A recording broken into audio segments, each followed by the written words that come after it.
What's going on, Internet? The Black Okage here, aka TBH, and to be honest, welcome back to the Game and Illuminati podcast. We are the Enlightened Gamers, and you are now tuned into episode 137. If you're watching the video version of the show at youtube.com/GI updates, also we're available on Spotify with video.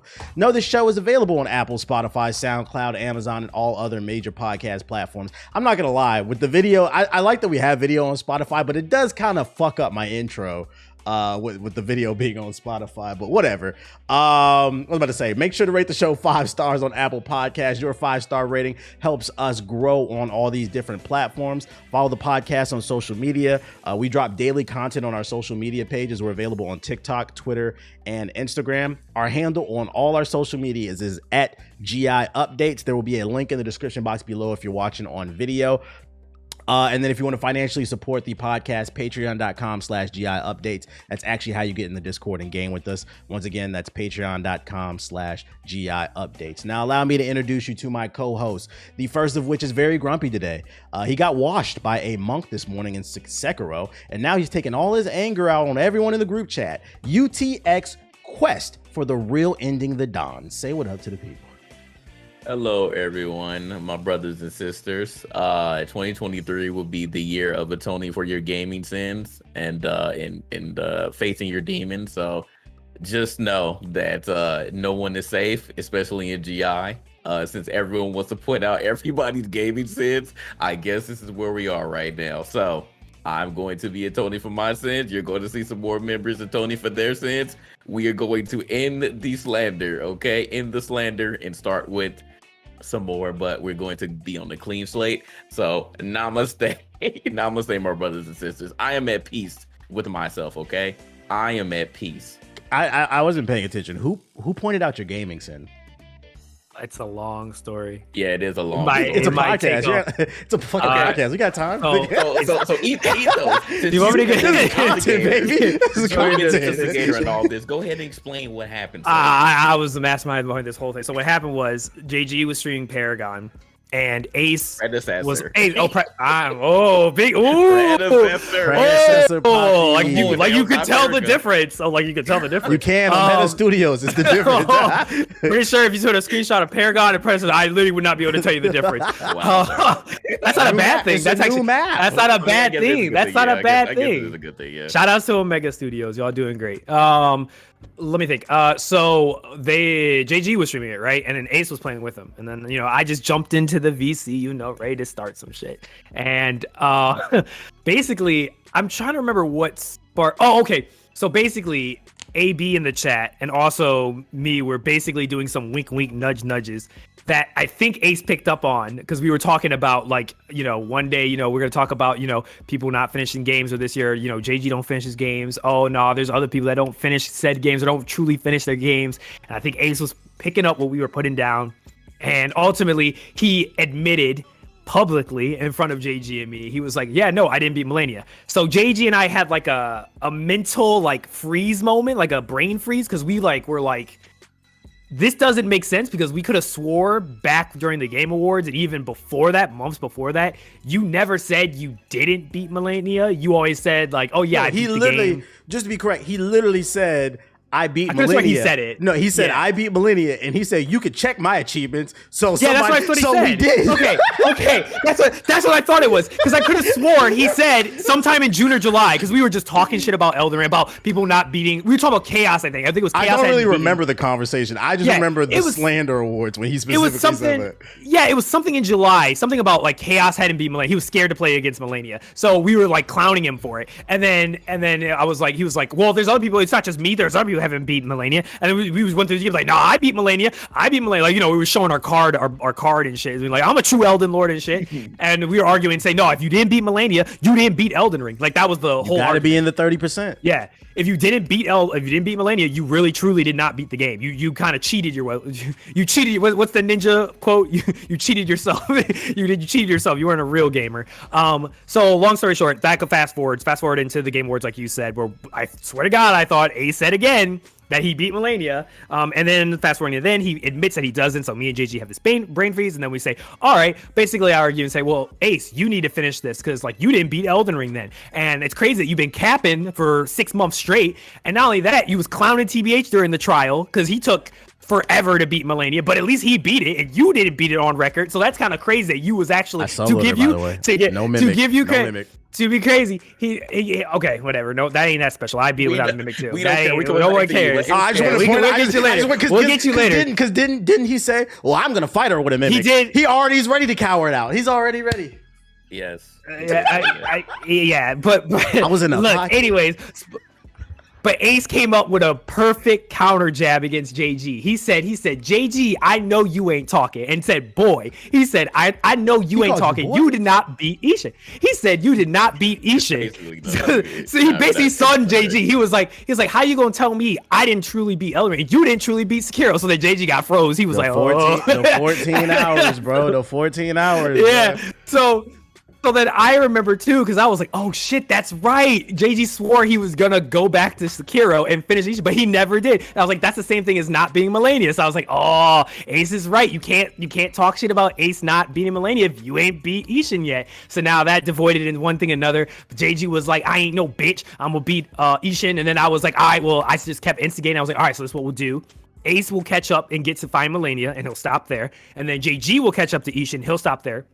And then we'll have a streaming like headline event, and we'll have both of them start the boss battle at the exact same time. And we're gonna see who can beat the boss the fastest. And then Siggy got drawn into it today because Siggy was talking mad shit about JG, and then JG shot Siggy because Siggy didn't even play Sekiro. He's too scared to play Sekiro. And then he was shooting at TBH because then he was like, TBH ain't even beat Sekiro either. So that I was just sitting here like just laughing at the whole thing. Like, well, I mean, my record's impeccable. I beat both of them. I don't care. I'm just here for the anarchy.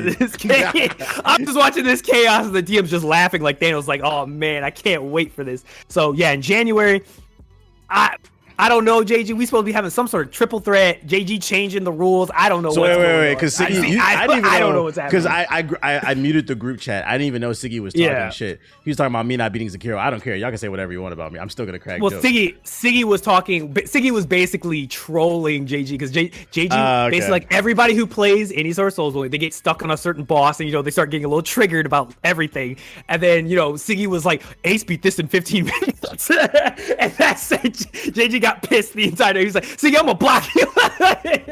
And then I think you over there lying, bro. Like you don't got a lie in my chat, dog. See, he was pissing JG off. See, he was basically. And then this man JG was tilted this morning. Yeah, he was tilted. This man was getting mad about D Gary. I was like, talk about his slasher. Talk about his slasher. His 3-point slasher, bro.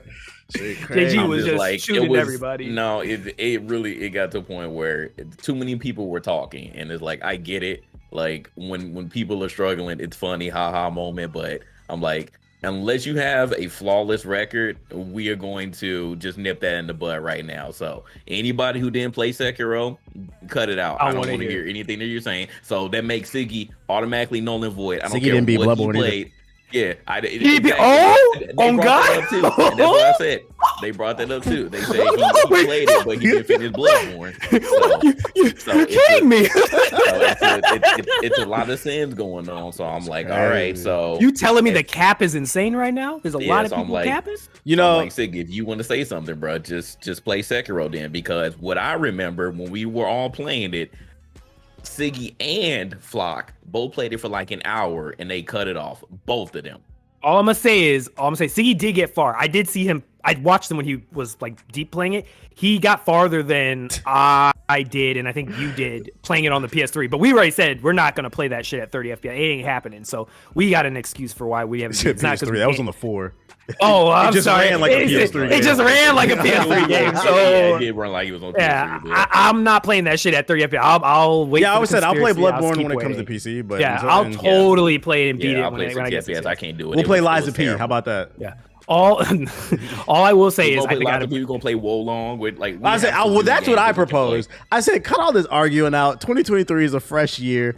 I propose Wulong No, is because the coming tier out. list, the tier list is happening. Because if you Wulong is pull coming the, out fresh no, slate. because No if you keep pulling excuses. the list, if you pull the list out, if you're truly be pulling the list out, the only people who can honestly talk shit in the entirety of GI is literally Anon and me. I think that's the only two people allowed to talk. Nobody's even Anon, seen me, Anon's gameplay. What? No. I did. Well, I saw it because we were doing co-op. Because the only time I remember was me and Anon both beat Dark Souls 3. We're counting co-op playthroughs?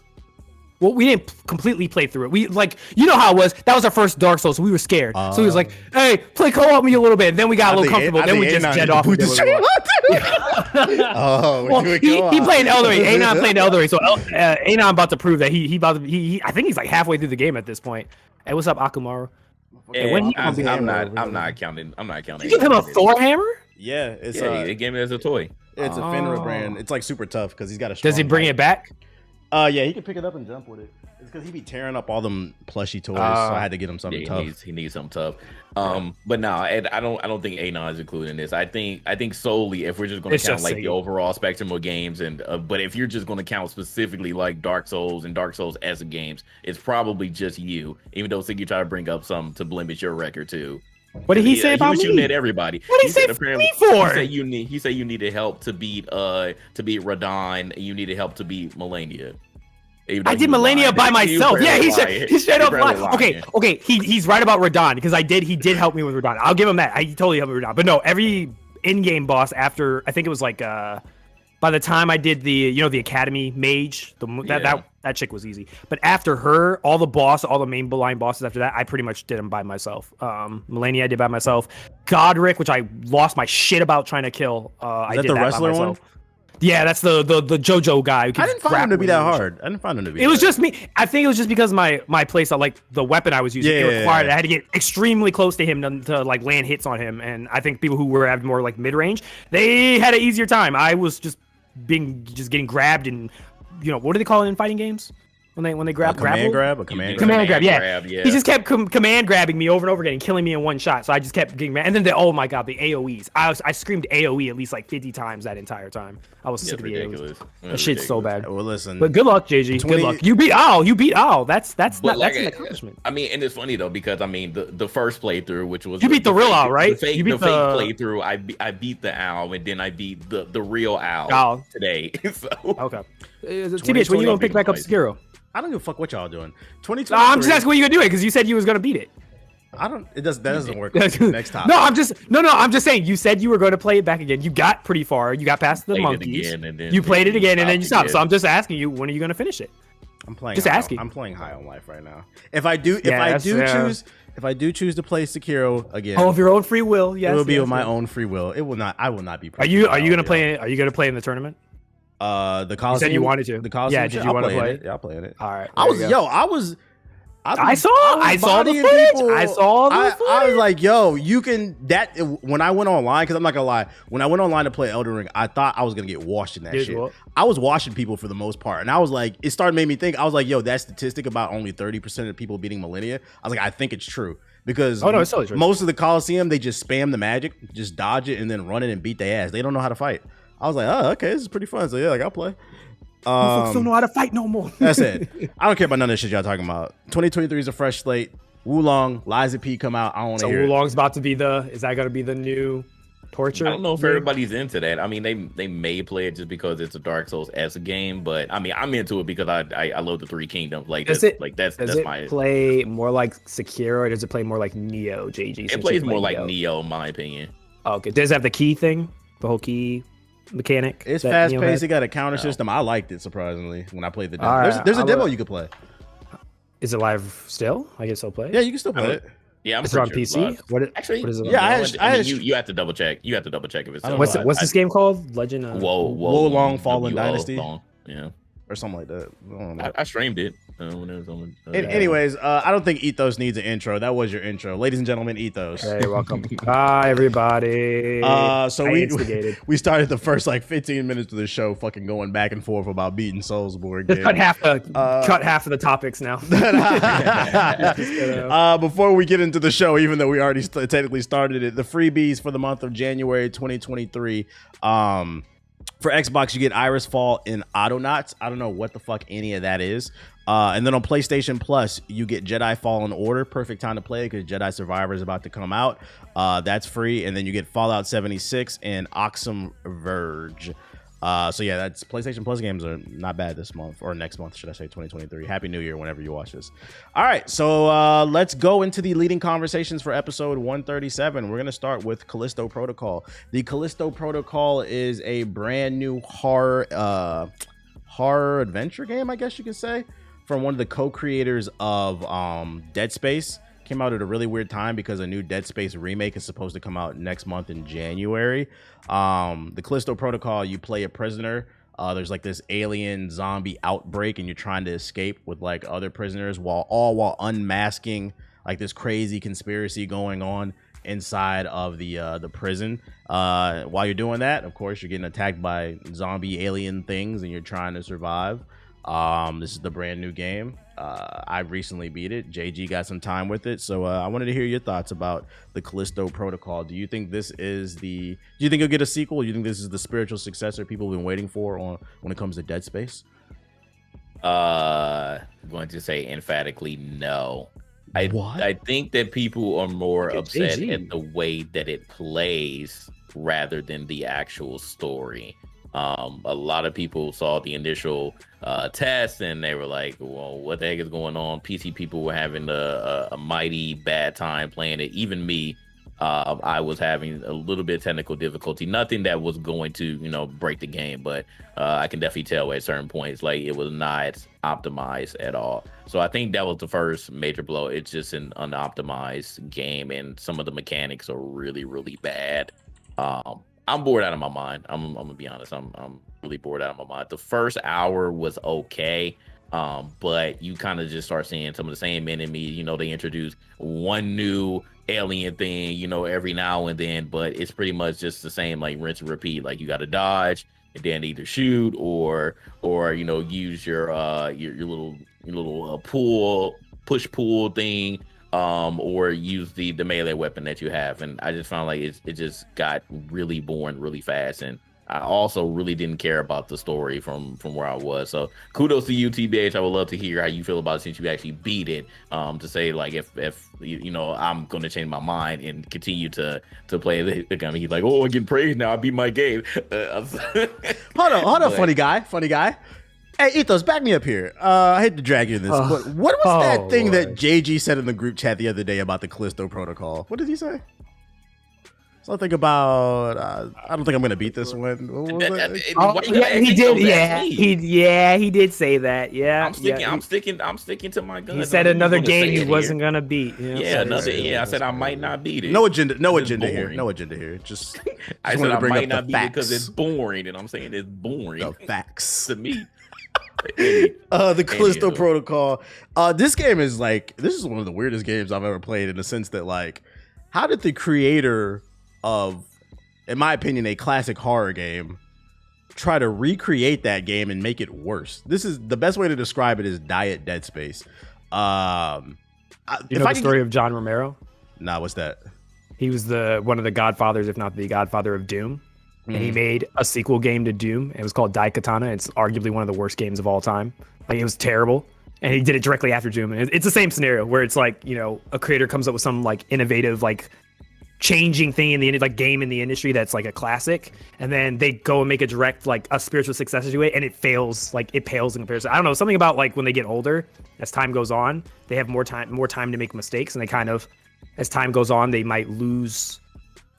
The theory is that they lose kind of the vision or the kind of the mindset that they were in when they were younger when they did it, and that kind of is how drive.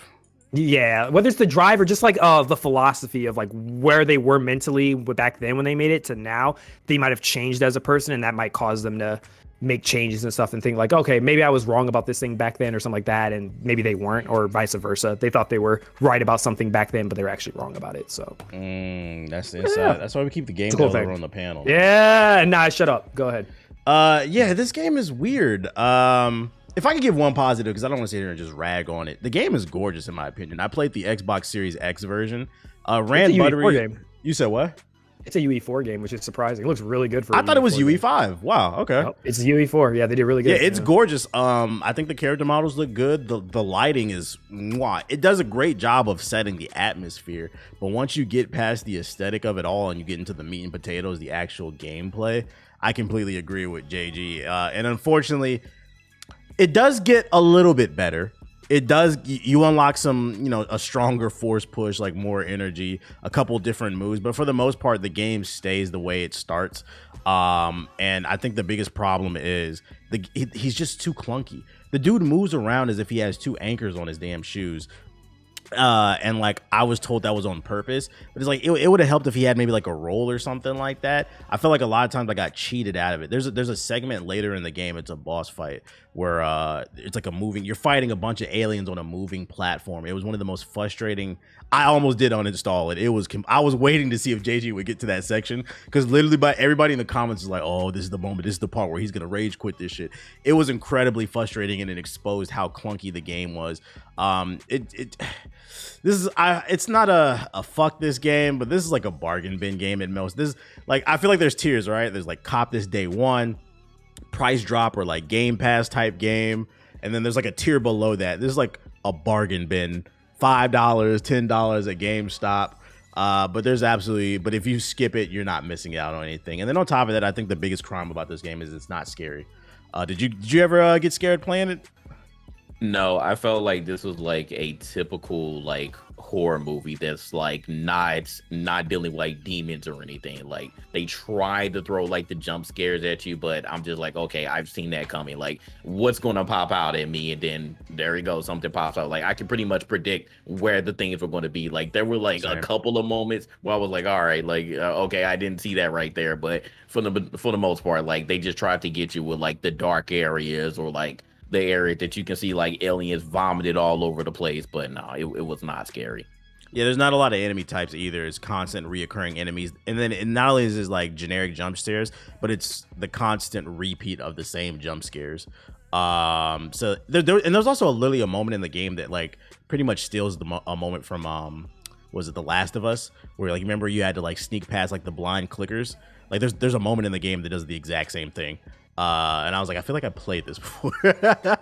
So maybe Ethos is right. Like maybe he's just like the developer is not in that mind frame. But he got me, man. Like I'm a fan of Dead Space. The Quentin dude, Schofield, that's his name. I couldn't remember his name. He was at the Quentin Summer Schofield. Games Fest. Yeah. Golden Boy got to interview him, so like we got to talk to him and chat with him a little bit, and he was like super enthusiastic. He like sold me on the game. I was like, okay, he really believes in this product. It's one of those things. Is like maybe he just didn't know he had a dud. Because this is not it. So like you've been warned.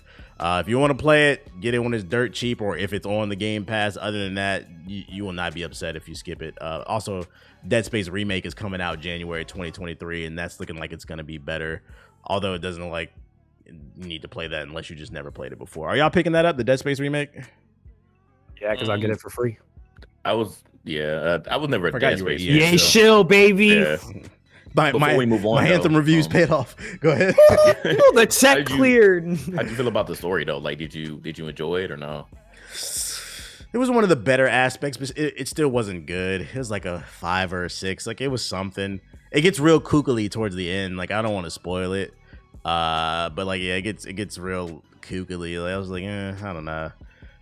I feel like if there is a sequel, it will be because of the story. I would say it's serviceable. It's serviceable, but the gameplay is just so mediocre. It's hard to even recognize that story. Why did you enjoy it? No, like I said, but from what I've played so far, like I'm not interested in the story at all. It just seemed like right now it's just a breakout story. Like obviously, like if you listen to some of the logs and like the people who are dead and who you end up finding, like I'm pretty sure you'll get a little bit more backstory into it. But like I'm not even interested to like listen to that right now. So I'm sure like as I get further along in the story, like I'll find out like what's going on in the actual space that you're in. But for now I'm just like, okay, like I'm just trying to get to the next point. It's some government conspiracy type shit, and then also you find out why the character you're playing is in prison, which is also a key component of stuff. I mean, the game is only like 8 hours. I think that's why I thugged it out, because like there were moments where I did want to install it, but I was like, it's so short. I already started it. I'm like 2 hours in, like fuck it, let's thug it out. Versus like if this was like a 50-hour Ubisoft game, I would have been turning that shit off. That was definitely like, man, I'm glad you're not playing Callisto Protocol today. I was like, damn, like, is it that bored? Like, can you tell that I'm bored playing this? It's a chore right now. It is what it is, man. It is what it is. Did you play this game, Ethos? I don't play games. I just wanted to confirm that. Anyways, next topic. Let's talk about Forspoken. Forspoken is the new action-adventure open-world game from Square Enix, starring a black girl in a magical world. Cast lots of spells. I can't really tell what's going on in the goddamn story. We'll see when the game comes out. January, I think like 24th is when it comes out, 2023. But what I do know is a demo came out on the PS5, which shout out. I don't know if y'all been on TikTok, but my TikTok has been recommending me a lot of videos on my For You page of kids unboxing PS5s. There's not a lot of games to play on the PS5. So if you need something to play, there is a Forspoken demo out on the PS5. We got to get some hands-on time with it. We were actually supposed to talk about it last podcast, but Ethos forgot to remind us, so we're gonna talk about it on this podcast. Ethos, you got some hands-on time with the Forspoken demo. How you feeling about this game? New IP from Square Enix. Go. This might be a little controversial, man, but I'm not feeling it, man. Ooh, talk to the people. Go for it. Couple of things. I'm just, again, I'm not gonna say that it's like a complete, like, I just have no, like, day one, like, I'm not gonna play it at all, or I'm never gonna play the game. I think, like, if I get my hands on the code or something, but I don't think I'll go out of my way day one to, like, pay for it. And I think it just comes down to a couple things. I just think personally, the dialogue was bad. It was real bad, and I kind of want to say it was because it was a demo. It was out of context, all this sort of stuff. I'm trying to give it as many excuses as I humanly can inside of my brain to make me kind of justify why it was that bad, because I haven't listened to something that cringy since, like, jeez. I'm not gonna lie to you. When I was playing it, I was so focused on the combat, I really didn't listen to the dialogue. So I don't remember it. Can you give me some examples, like what they were saying? Oh, you don't listen to black women, confirmed. All right. So basically, does your arm hurt? The reach. Just put his shoulder out. Got him. Ooh, not after the case that just happened. Come on, look, bro. You gotta do better. Let me talk to him. Do better, like Kratos says. We must be better. So the first whiplash I got was literally, I don't know if this was just like maybe the game bugged out on me, but the first words that came out of her mouth literally after the tutorial end was "shut the fuck up." I shit you not. That was the first thing she said as a character. Like, and I was just like, what the fuck? She like two lines. To counter that, I read the website. The main character is apparently from New York City, and she gets transported to this fictional world. So if the first thing she said was "shut the fuck up," I mean, I would argue she's dead ass. That's pretty accurate when it comes to New York women. No. And then I dated a New Yorker for like 4 years. I'm saying nothing. Very masculine. I'm saying nothing. Very masculine. I'm saying nothing. You gonna get some dialogue. She gonna say, "Suck my dick." Like, suck my dick. Yeah. I guess. Suck my dick, nigga. Like, yeah. You dead ass? You for real? You thought I was feeling you? Too much. Oh, go ahead, my man. Go ahead, finish your sentence. No, that's but yeah, like I get the whole she's like, it's an isekai. It's literally an isekai anime in video game form. Person gets transported into an anime world who has special powers that everybody else in the world doesn't have that level of powers. Like, it's literally like an isekai anime, and I'm a little worried that from what I've seen, I don't think the world really looks interesting to me. It looks very generic. I don't think the story has even captivated me. Like, I'm not excited to learn, like, why was she pulling this world? I really don't care. Combat's kind of the only saving grace, but even then, I don't think I was like completely like enthralled by the combat. I was just like, okay, this is like serviceable. But to be fair to the game, I feel like, and this is what I noticed too, a couple of friends that I was talking to about the game, they didn't even know that certain mechanics existed in the game. And I think that was just because I think the demo does a terrible job of explaining how much stuff you can do with the character. I think it's just because they just threw so many combat mechanics at the game, and the tutorial just is like very straightforward. It's like press this button to do light attack, press this button to do heavy attack, click these buttons to change your spells, press all these buttons to do spells, but they don't tell you what the spells do. I didn't even know that. Like, I was doing a grapple. I was like, yeah, there's like a grapple hook. You can do that to like grapple up and stuff like that with your fire. And they were like, what? I was like, yeah, there's like a grappling ability. You can like grapple people. And the other con that I have for the game too is the enemy AI. I think the enemy design is kind of meh. Them being little shadow things, like creep people walking around, doesn't look interesting. The enemy design doesn't look interesting. It looks like a generic fantasy game. You got a crocodile, you got people, you got a knight. Like, nothing really looks unique in this game to me, and I think that's why like I just don't feel captivated by it. I just think it's just gonna be. I'm just gonna predict here. I think it's gonna be a dud. I think like when the Metacritic and everything else comes up, I think it's gonna be in that like yellow area where it's gonna be like a 68 Metacritic.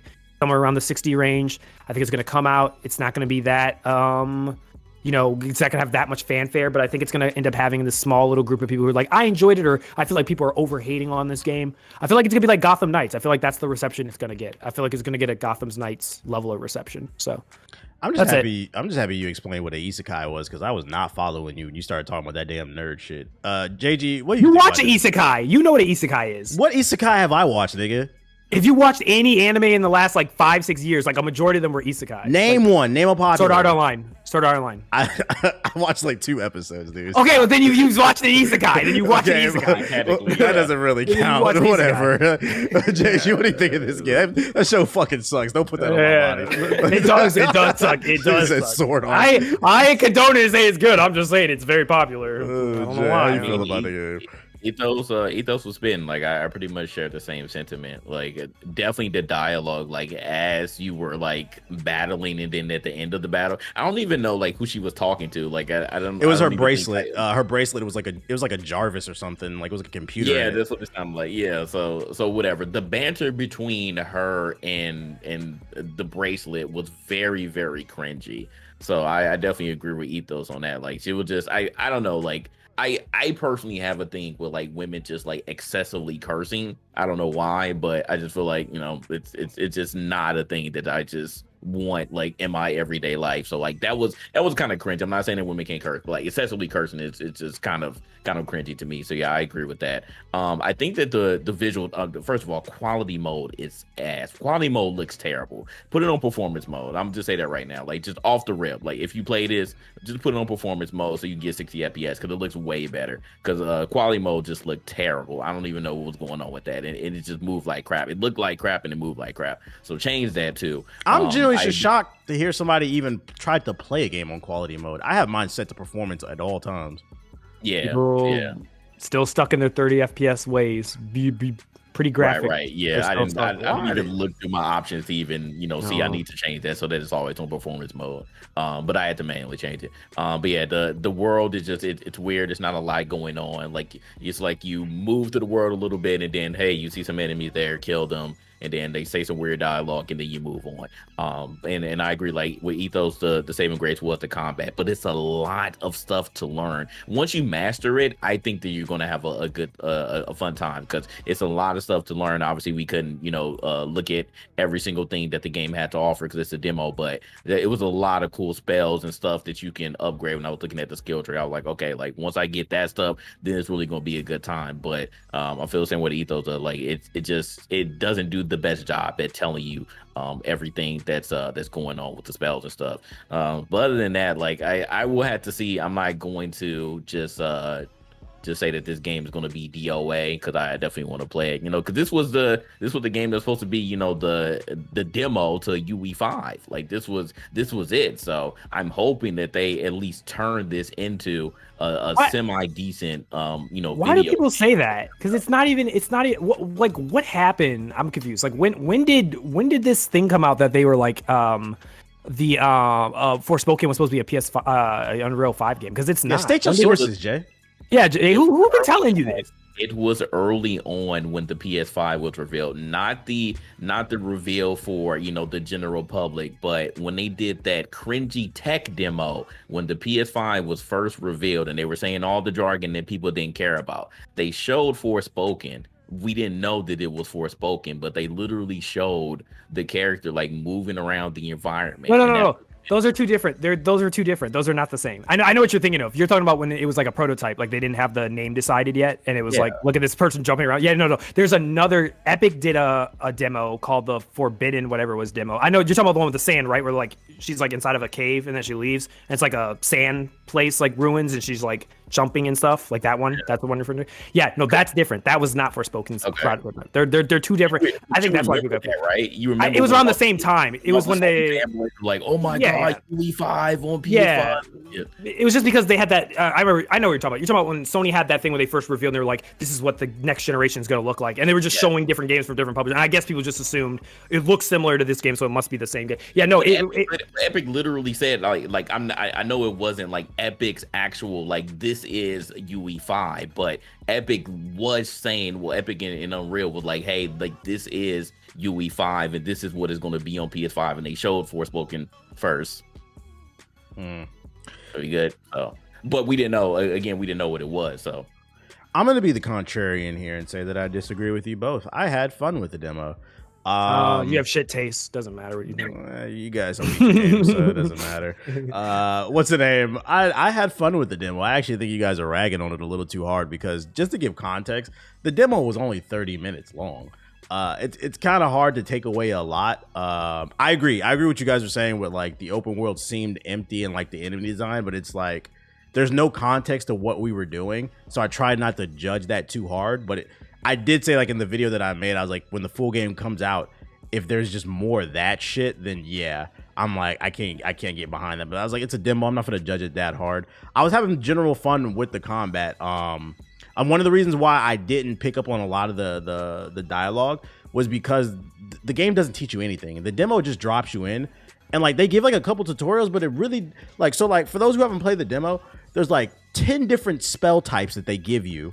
And then within those 10 different spell types, there's like 3 or 4 different spell types within it. So the game drops you in and gives you like, you're basically a master magician. You have like 100 different spells and you can mix and match the shit. And it doesn't really give you much context of what it goes well with what. So I'm sitting there just pressing buttons trying to figure out what goes with what. And then by the time I started figuring out like some decent combos, I was like, yo, this is really fun. The way she's moving. I really like the way you traverse the environment. So I kind of missed out on the cringy dialogue because the game doesn't give you any fucking context of what exactly you're doing. So I don't know, you guys could be right on that. But my main concern is the empty open world. Yeah, I'm really hoping there's not more of that when the full game drops. But I did enjoy the combat. And there's nothing to play on the PS5, so I'm hoping it's good. I'm gonna be honest. Outside of Ragnarok, Ragnarok is the first game we had to play in a while. It's gonna get dusty again for another month because that game doesn't drop till the end of January. And then after that, I think we're in another PS5 drought. So it's like I'm hoping because the PS5 needs more games to play. So is this the day one pickup for y'all? Yeah. True. I got the Square Enix hook up, so you know I'll be playing it. Wow, he play because he gets it for free. These Negroes. Oh, and then by the way, it comes out on PC as well. So. Oh yeah, I forgot it is on PC. Wait. You playing a Square game on PC? You gonna risk a rig? Yeah. Why not? I played Final Fantasy 15 on PC. I said I'm never buying another Square game on PC, bro. That shit almost blew my shit. Made by the same developers too. Square does not optimize. They're you risking your PC, JG. I don't know, man. I'll play it on the PS5. We'll see. Okay. Felt the same way about playing all the other times. Like I was playing it, I was like, yeah, this is definitely a game made by Luminous Productions. Like. I can definitely tell. I'm like, they definitely took the feedback. I feel like they watched my video where I like criticized the combat of Final Fantasy 15. Was like, yeah, this shit is garbage. it's fake. It's fake combat. It's not really have any depth to it whatsoever. It's just flashing. Yeah, call it. Okay, so crazy in context of nowadays. I said it's like Kanye West's song "Flashing Lights." It's just a bunch of beautiful flashing lights. It's all like superficial, but when you actually get down to the mechanical application of the mechanics, there's really no depth to it. There's no actual challenge to it. It's just holding a button that gives you dodge and just spamming a button. So so Naruto Ultimate Ninja Storm games basically. Yeah, pretty much. Yeah, give or take. People are gonna take that and just be like, "You're stupid. How does that relate to Naruto Ninja Storm?" Naruto Ninja Storm has a healthy community. I look, pressing YYYB is very complex. Very complex. My name is Hokage. I'm not gonna lie. Naruto Ultimate Ninja Storm community, you guys are like a tier above the Sonic community. Go ahead and say that as Okage. Look at the camera. Say hi. I'm Black Okage. Hi, I'm Black Okage. And the Ultimate Ninja Storm community, you're like a tier above Sonic fans when it comes to delusion. The ultimate delusional fan base is the Sonic fans. You guys are like right below it. You're delusional, but you're not that delusional because you guys swear that it's more than pressing the B button. No, it's not, bro. Shut up. Anyways, let's talk about our favorite games of 2022.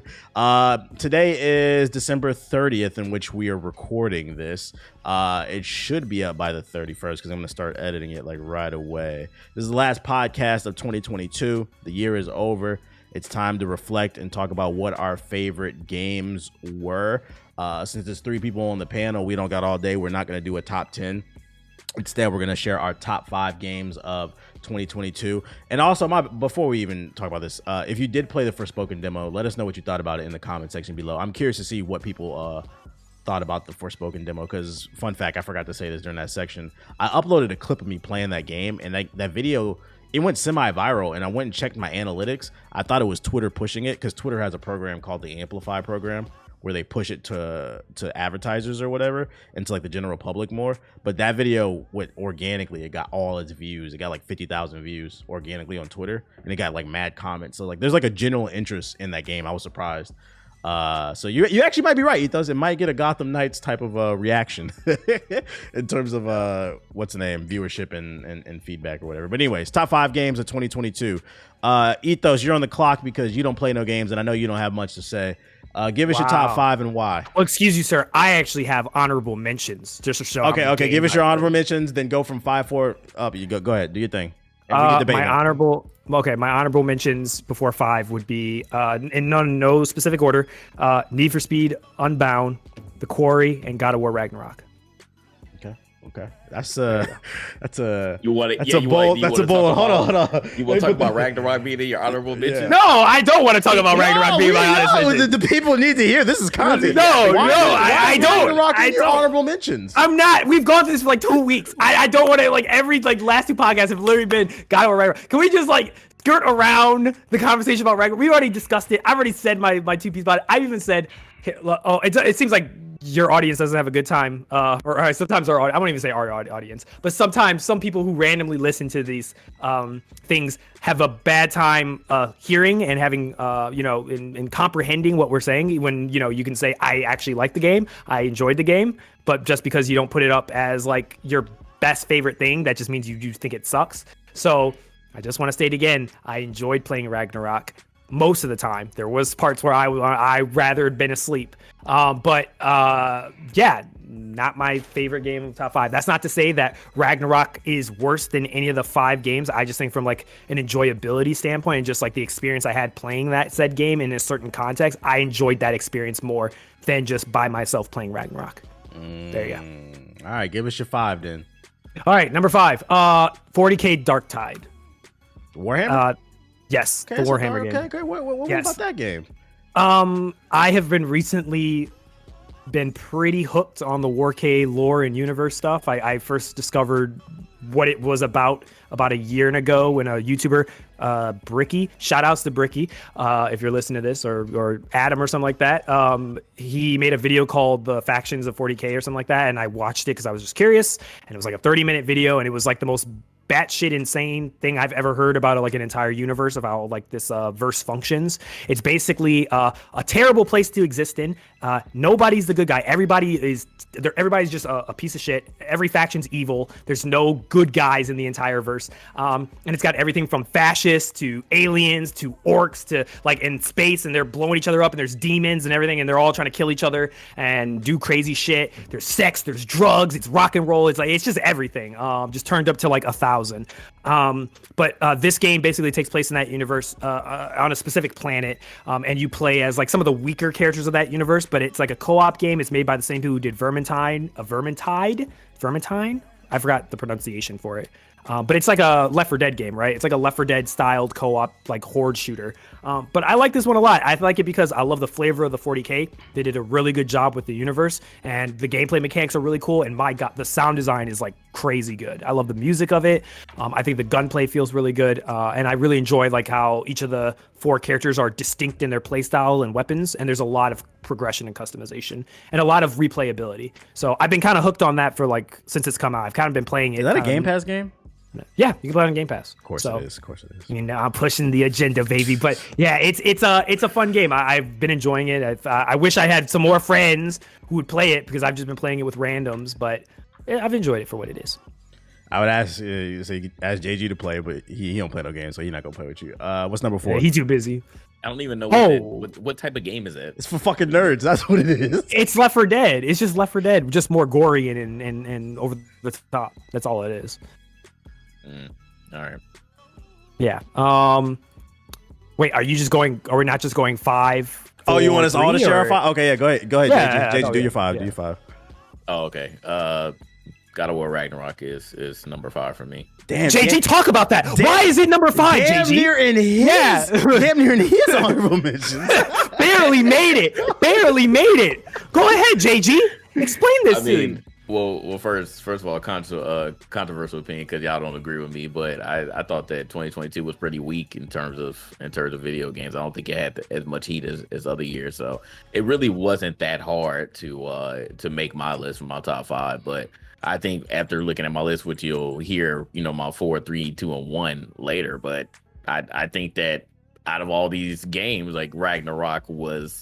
And I don't want to say it in a bad way, but it was the least fun out of all these games. So I just think that, again, Ragnarok had a chance to be like one of the greatest games this year, and it'd be up there of all time, but it just definitely fell flat in like the middle parts of the ending wasn't very good either.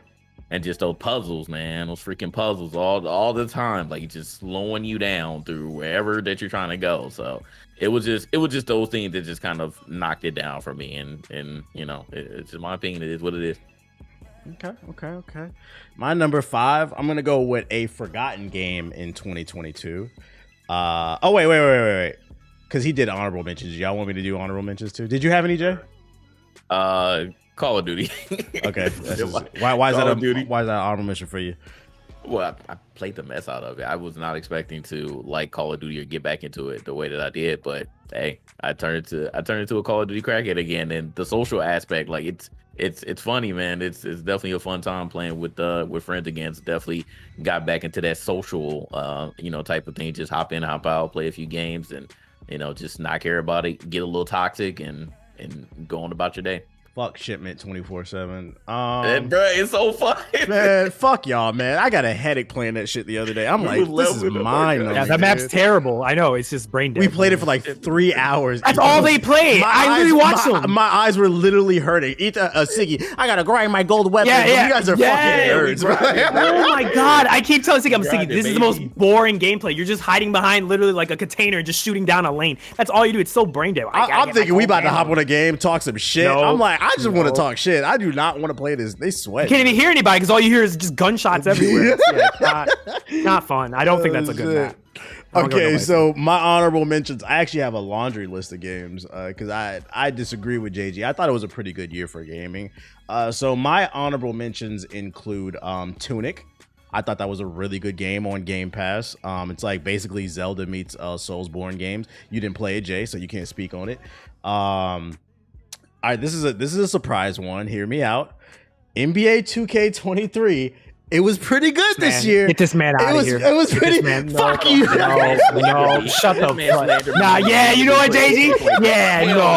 Hell no. You lost your mind. Let me talk. No.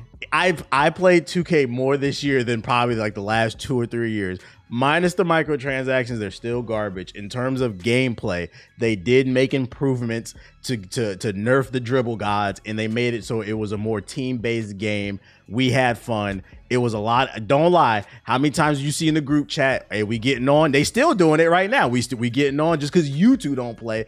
2K this year was not bad. Not good enough to be in my top 5, but it was not bad this year. Grab the bell, JG. Shame. Nah, shame. He's still a basketball boy. Shame. Anyways, shame. Next honorable mention, Trek to Yomi. I feel like a lot of people forgot about that game. Really good Oh, game. fuck, Damn, me too. That came out this year. Yeah, see, look, they don't play games. I can't prepare it. I JG can't did play that game. JG did play. Aren't you the Game Pass Bishop? It was JG on beat Game it. Pass. JG beat it. Wait, it was on Game Pass? Hold on. Yeah, it was on Game. That's how I played it, bro. Track the Yomi, bro. I beat that. It was a good game, very aesthetically pleasing. Had some problems, but you know, a short little sweet game that's on Game Pass. Trek to Yomi was a good game. Another game that is honorable mention, Apex Legends Mobile. I had fun with it. There was a good month that I was playing it heavy. If you have not played it, check it out. Strangers of Paradise Final Fantasy Origin. I thought it was really fun. The combat. Didn't you play that, Jay? You didn't like that game? I played it. I don't think it was in my honorable mentions, but it was cool. Okay. Ninja Turtles Shredder's Revenge. Short game, but we have fun with it. Cool. We have fun with it. Yeah. As Dusk Falls. Story-driven game. Make decisions. That was a fun time. See, look at me. I'm reminding everybody. See who actually. JG said he liked it too. I knew about it. Dust Falls already. So. Okay, Dust Falls. I did like Stray. Surprisingly, I thought that game was gonna be fucking stupid as shit. But that was a fun game. I don't know why it got nominated for Game of the Year. It wasn't that damn good, but it was a good game. I didn't surprisingly. Game Pass got some gas coming up beginning of next year. Yeah, Wulong, Starfield, Wulong, Atomic Heart, Monster Hunter Rise, Flintlock, Persona 4, Persona 3. Wait, Monster Hunter is gonna be on Game Pass? Yep, Rise is gonna be on I Game might actually Pass. play it because I do not want to buy that game. I might actually play it. Good. Yeah, no, Game Pass going crazy. Modern Warfare 2 speaks for itself. Get on there, talk some shit. I put High on Life in honorable mentions because I haven't beaten the game, but like based off what I played already, because I just started it, I really enjoy it. And then Bayonetta 3. I haven't played it, but I mean, I know I'm gonna like it. So it's just how much. I don't know if it'll be in the top 5, but I wanted to at least bring it up. Did y'all even get the chance to play Bayonetta 3? Did y'all get to play that? I still haven't bought it yet. I'll get to it eventually. It's still in the wrapper. It's on my desk. I ain't forget, baby. I'm gonna play. But anyways, my top 5 coming in at number 5, a game that a lot of people forgot about, Horizon Forbidden West. This game was overshadowed by the release of Elden Ring. I actually remember when Sony was giving out codes like a motherfucker because there was rumors that they were worried about Elden Ring, and I thought to myself, I was like, this is Horizon. Like, I didn't think Elden Ring was gonna be that big. This is before I was on the train. And I actually played the game. I was like, Horizon gonna be fine. And lo and behold, that shit did get killed by Elden Ring. But that didn't change the fact that I still thought it was a good experience. Was it mind-blowing? No. But this was a good, formulaic, solid Sony exclusive. A good Ubisoft game. Yeah. But I think the reason I put this in my top 5 is because for the most part, I did enjoy the story. I really enjoyed, without spoiling too much, did y'all play the game? Yeah, and I put it. I didn't enjoy the first first Ring one. came out. The alien. Well, you need to go back and beat it. The alien aspect of it all, kind of exploring the lore of the world. I think they've crafted a world that is very interesting. They're just not executing on 100%. And then also my problem with the story is I don't feel like Aloy as a character evolved enough. She's very generic and boring. Like, she's just like, all right, let's go do it. Like, her character doesn't evolve. But I think the supporting cast in this world is very interesting, and I thought the combat was fun. So that's my number 5. Also, it's one of the best looking games of the year. It pushes the PS5, so I enjoyed it. That's my number 5. Ethos, give us your number 4. Number 4, Metal Hellsinger. This was the. Isn't that on Game Pass? It might be. This guy is fucking ridiculous. This man is a Ethos top 5 Game Pass games. Hold on, let me check my list to see if they're all on Game Pass. This is ridiculous. No. These are the only 2 that are on Game Pass. Okay, go ahead. So I'm not pushing. What is that game? Metal Hellsinger is a shooting game. It's a rhythm shooting game. It plays similar to Doom, but the whole cool, unique aspect of it is that it plays in rhythm with the music. So as you shoot people, you play at rhythm with the song that's playing, and it's like a bunch of rock songs with different rock artists that actually belong to like different bands. I'm forgetting the one. There's like a really popular one that's in here. I'm so ashamed. I'm not that into rock, so I apologize me. Oh, okay, here we go. I checked it. So it's got it's by a composer duo, Two Feathers, with vocals from metal icons such as one of the icons from System of the Down, Pretty good there. Lamb of God and also Arch Enemy. If you know those, then you know. But overall, I really enjoyed it. It's a short, sweet game that has good replayability. I think it got robbed at the Game Awards. God of War Ragnarok did not deserve best soundtrack of the year. It was this game. This game incorporated music into its actual gameplay, and it actually made it a dynamic part of the actual gameplay experience. It deserved it, not Ragnarok. I hold on that hill. I'll die on that hill. Come on, you know politics. Come on, politics. Well, politics be damned. This game actually deserved it. It did something really unique, really cool that I thought was really cool. And the story was really solid too. It had really good voice acting, engaging story that felt good, pretty cool boss fights, awesome soundtrack, replayability where you could rerun different things, different trials, go for high scores and stuff like that. Like, it was a really fun game, and it respected your time. It was only like 8-10 hours, just like Callisto. At the time you spent to play Callisto and get mad about it, you could have played a great game. So I do recommend, if you haven't played Metal Hellsinger, I highly recommend it. I think it's a very slept on game that I wish more people played this year. It might be a black sheep in my mind for this year.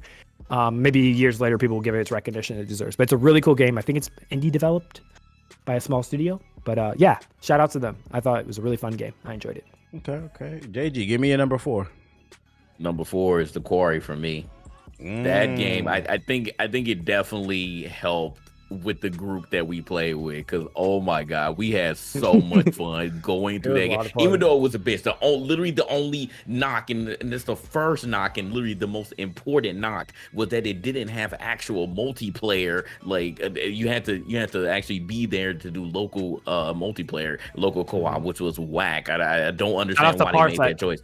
Yeah, it's out the parsec. We had to go through some third party in order to make that work. But when we did and we got into it, oh my god, like, that story was freaking amazing. Like, the choices actually mattered, and that's very important for these type of games. And I really enjoyed it. Like, some people died, some people made some really bad choices. I survived though. So, shout out to homeless for once again proving the stereotype. yeah. Shout out to homeless. I actually forgot this game came out. I didn't get a chance to play this one.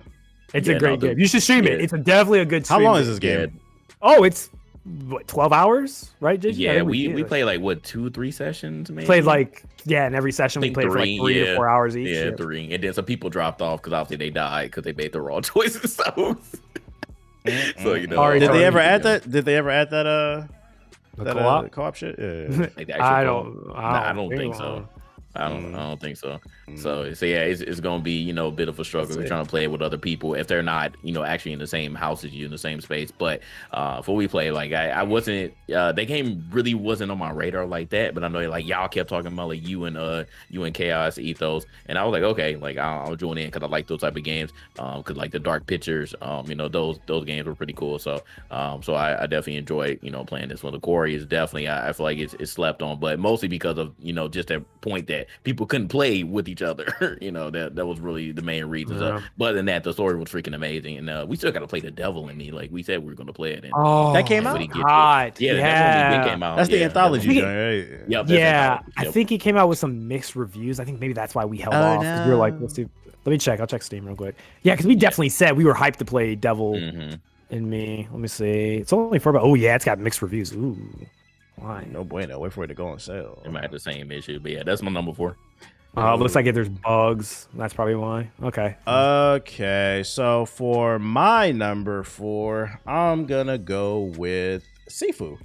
I actually really enjoyed this game. This is the new game from the creators of Absolver. If you haven't seen Sifu, you play a dude who's trying to basically take down a gang that murdered somebody important to you.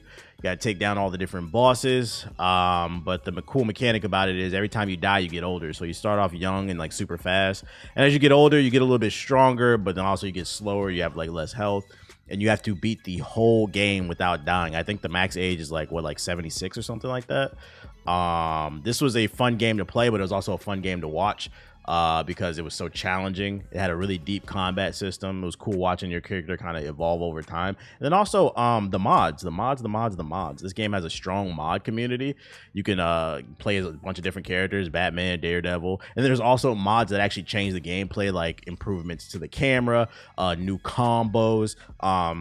They're actually about to do a combat drop. They're adding content drop. They're about to add like a new arenas mode or something like that. Short game. I think it's only like 10 hours, but because it's so difficult, It feels longer, but the combat is just buttery smooth once you master it and you stop trying to play it the way you want to and play it for what it is. I thought this game was a lot of fun. Also very unique. I feel like we don't give enough credit to developers when they do something unique. The whole aging mechanic, I don't think we've seen that before in a game. So I had a lot of fun with Sifu, even though it was fucking stressful. Yeah, did y'all like Sifu? Yep, absolutely. True. Yeah, it's on my list. Oh, well, my bad. Me too. Oh, well, okay. Wow. Well, then let's go ahead and let's get into our number threes. What's number 3 for you guys? Sifu. Oh, okay. Also Sifu. Oh, there you go. All right. Well, yeah. Well, all right. Well, we think alike there. We all like seafood. That means you probably should play it then. And you know what's crazy? I haven't beaten it. That's Me neither. I didn't But go I have anywhere. an excuse. I have an excuse for people that watch me stream it. That shit crashed on me on the boss. The one in the snow. It's crashed on me 4 times in a row during the boss fight, and I quit. I was like, no, I'm not doing this. Granted, I'm pretty sure they patched. Yeah. I literally had the game crash on me. It wasn't I didn't want to complete it or I couldn't complete it. The game would not let me beat the boss, and I got like close to killing the boss, and the game crashed, and I rage quit. So I will go back and beat it because I think now they've done so many patches to the game. I'm pretty sure that should be fixed now.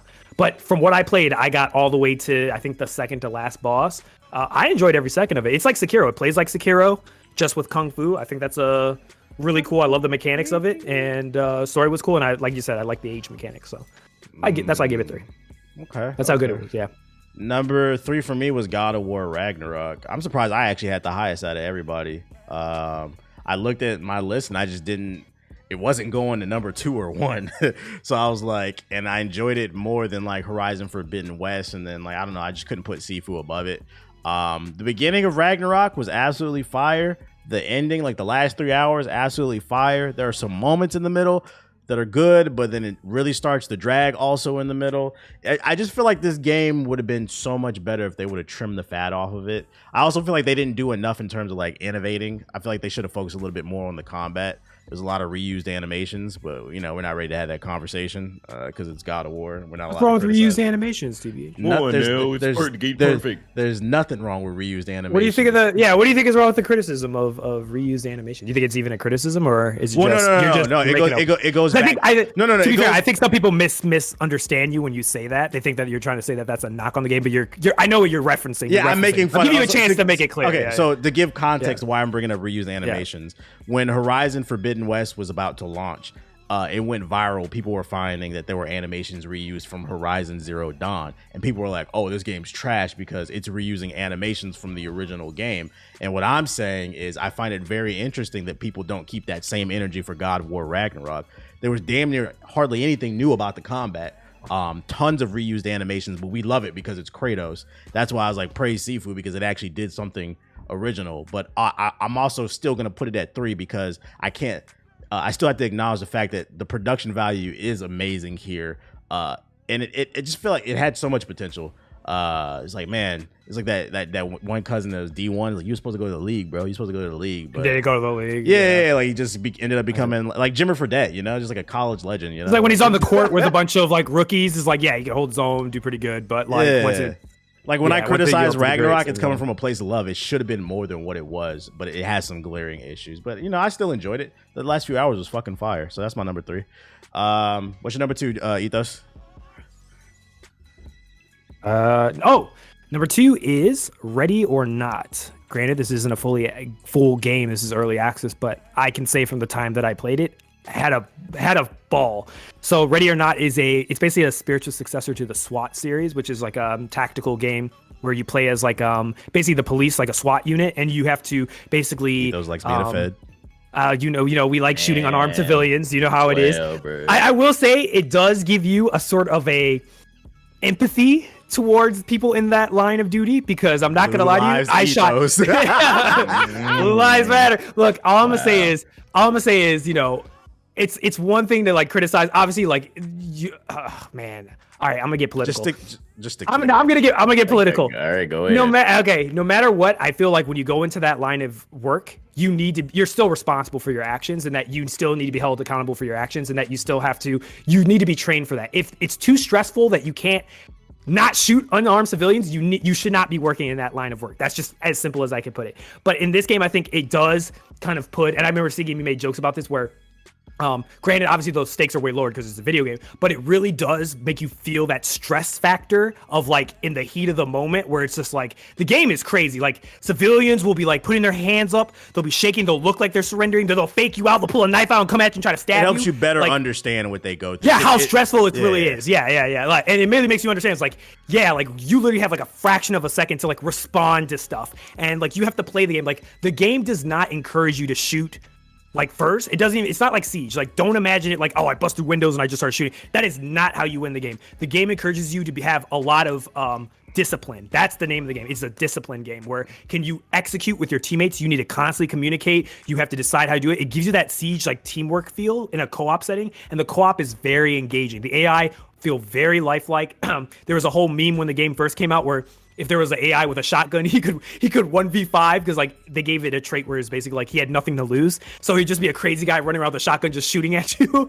So if you saw some dude rushing at you, everyone would like freak out and just be like, shoot him, and like kill half of your SWAT team. But overall, I have to say, if you haven't played this, but you are a fan of SWAT, or you just like that, or you want to play a tactical game, or you just want to play a co-op game, pick up that game, convince 3 of your friends to play it. I promise you will have the most fun you've had, like just laughing and just getting scared together. It's kind of a horror game too. Like it's truly one of the most fun co-op games I've played in the last couple of years. So I highly recommend it. That's 2 co-op games. That's 2 co-op games on my top 5. I did not expect that pick. You know they're gonna call you in the comment section. And look at this guy just going against the grain gamer. He just I'm sorry. Play the game. I promise you, you'll understand. Just play with some friends. I promise you, you'll get it. Ready or Not just reinforces the idea that PC gamers don't have any exclusives. Am I right? But it is an exclusive. That was the joke. Funny guy. JG, what's your number 2?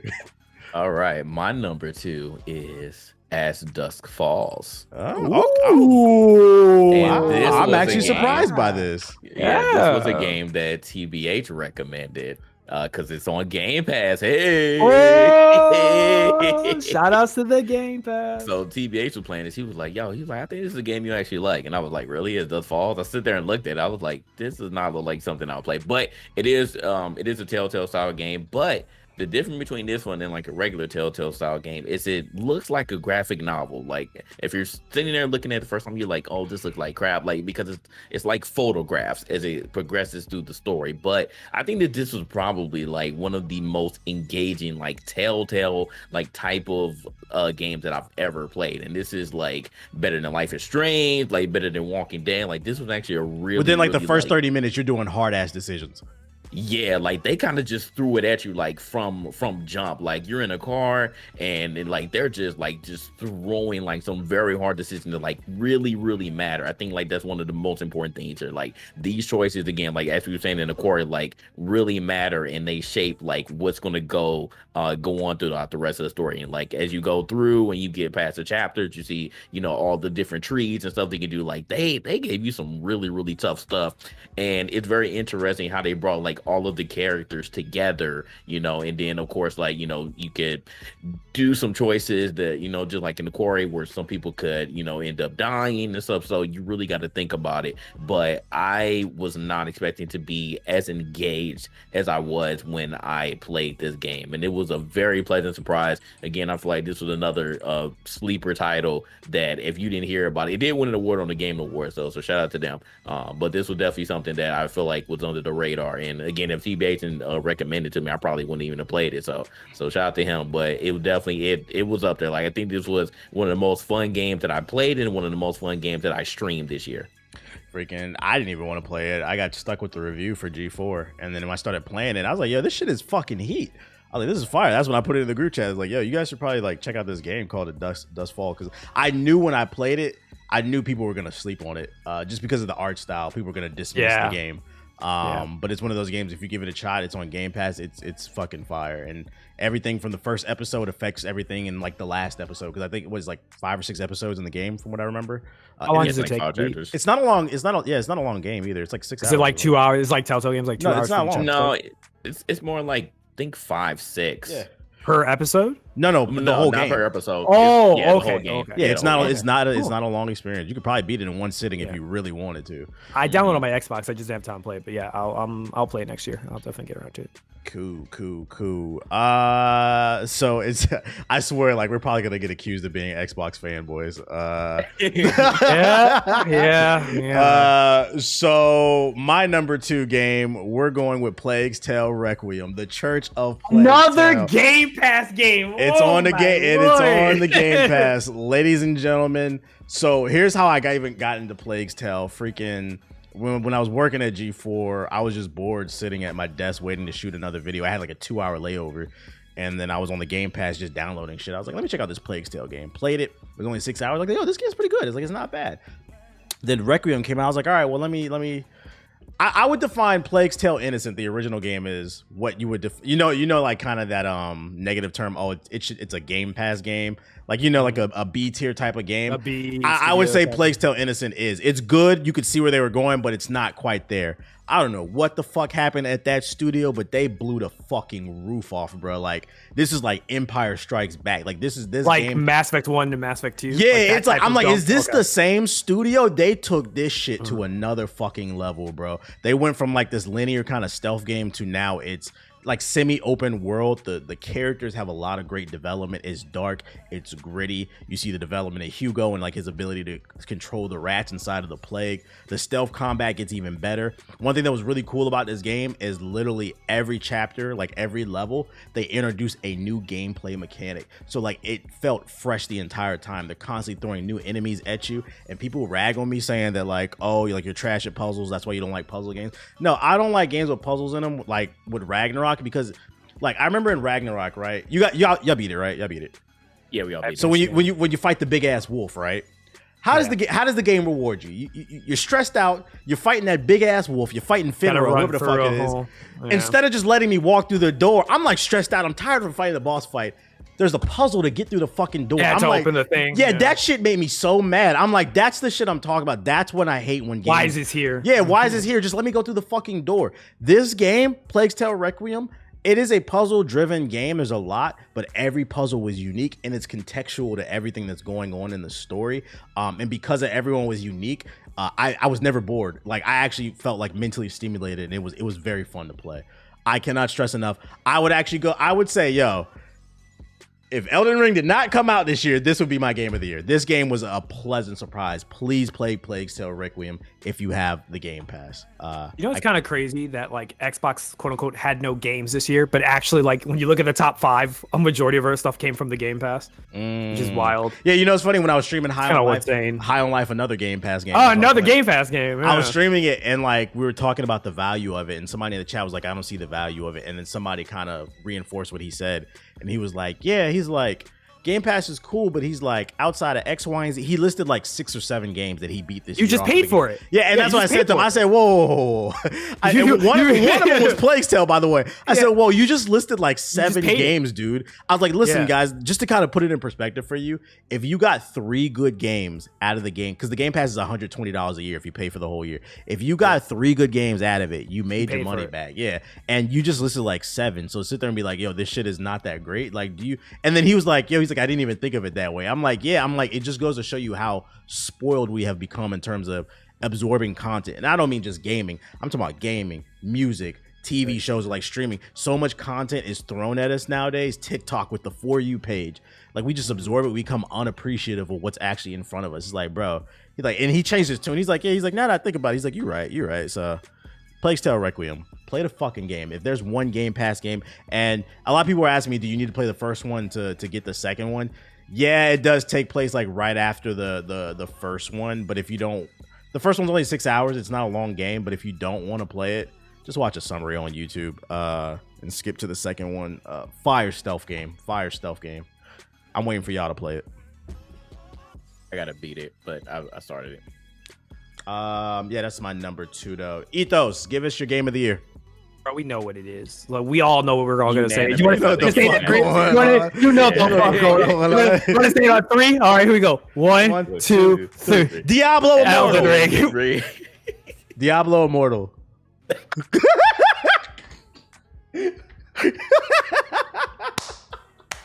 You didn't like paying $100,000 to beat the game? You didn't like that? What the fuck, man?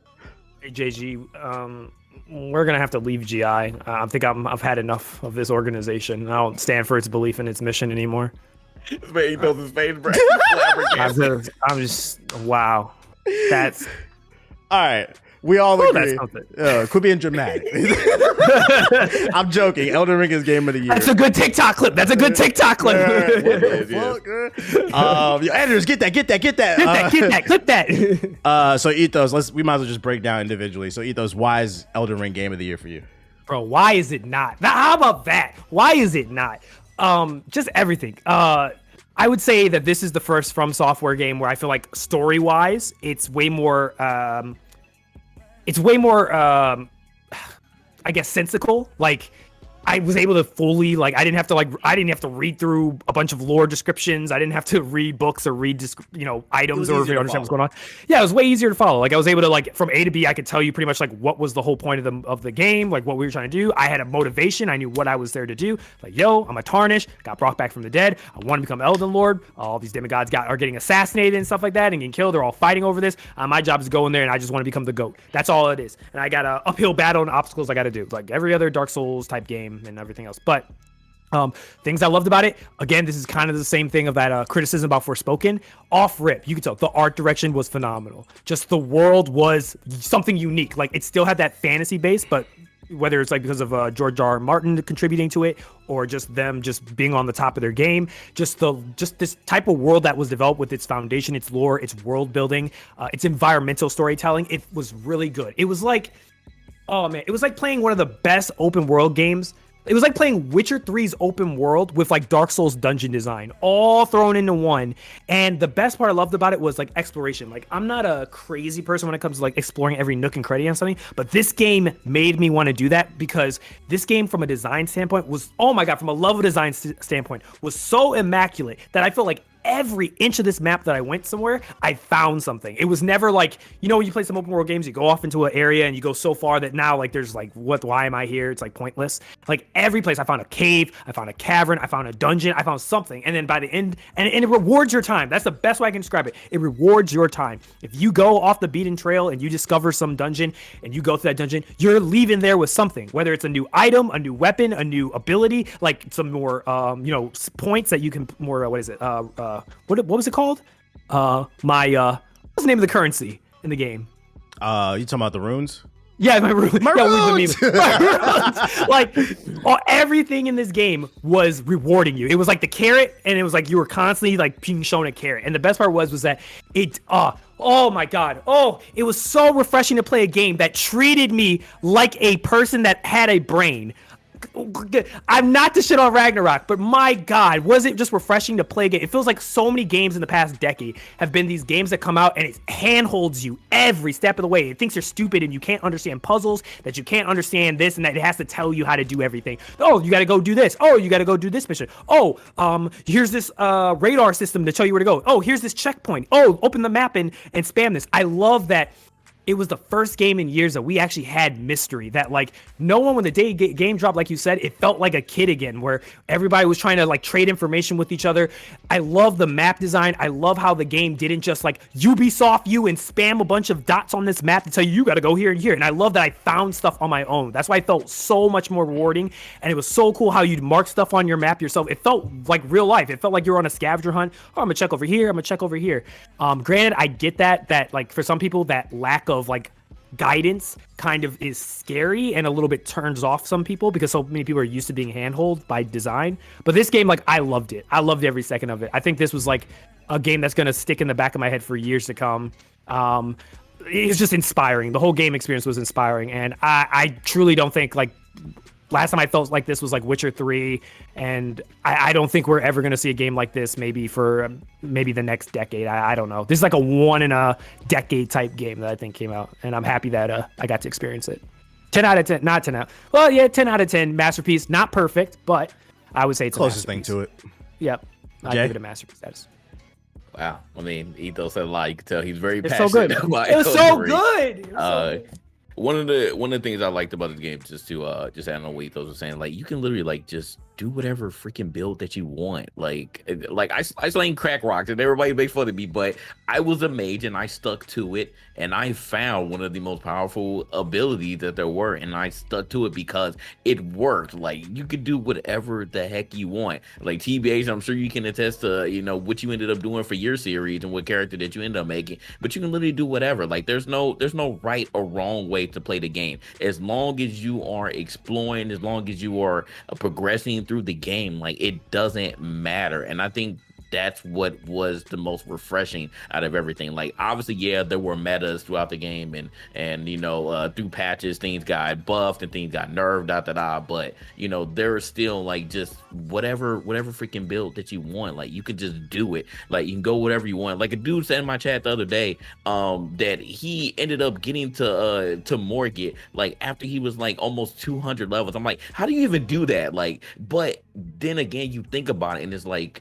he was probably just exploring almost every single part of the map before he, actually went on what is supposed to be like the correct path in order to progress through the story and beat all the demigods so that you can be Elden Lord. But like it's just stuff like that. Like this was one of the most hyped games, but just due to word of mouth this year, and it's just crazy like how this game blew up. There were so many people that would never play in a Dark Souls game. Like I was one of those people at one point. I would never play a Dark Souls game because I'm like, why the hell are y'all playing this? But I fully understood after playing. Like Sekiro was one step, but I think the Elden Ring was really like the thing that like just opened my eyes like fully as to your third eye. Why people, yeah, my third eye, like as to why people like these type of games. Like this game was really fun, and I didn't even think that a Dark Souls game could really do good in an open world setting. And I think that again, like what you mentioned, Ethos, like it wasn't hand holding you or telling you, hey, you gotta go here, you gotta go here, you gotta go here, like leading you in a proper direction. I think that's what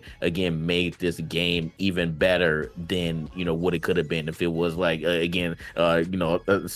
to keep bragging on it, but like a Ubisoft game where it just has all these dots across the map and told you where to go, just to get the next mission or whatever. Like there technically are no missions. It's just you got to just beat the guys and become the Elder Lord. Like that's it. That's the objective. And like just the world is just so freaking amazing. Like every little part. Like these aren't biomes, but like every little part just looks so freaking unique, and it's just literally every corner that you turn, like there's a boss, whether it's a main boss or a side boss, but like all of them are challenging in their own ways, and it was so freaking fun. Like I spent so much time on this, so much time on a game that I played it so much that my game was freaking blue screening after I was done. Like my computer was blue screening. Like it got that bad, but I still wanted to play it. Like it was that addicting. So like I love it. Like I said, the only knock that I can say on it is the servers, because that's just a thing. Like the servers are pretty bad, but other than that, man, this game is like damn near flawless.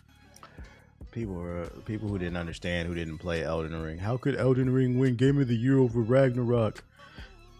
I agree, God of War Ragnarok has a higher production value, but the name of the show is The Game Awards. And sometimes something is so good, it's so fucking good at what it does, it masks all its weaknesses. Because I don't even want...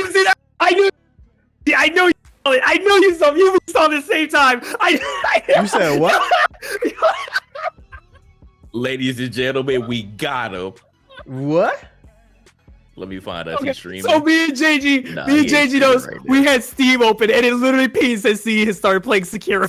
I'm like, I'm like, what did I do? I was so confused.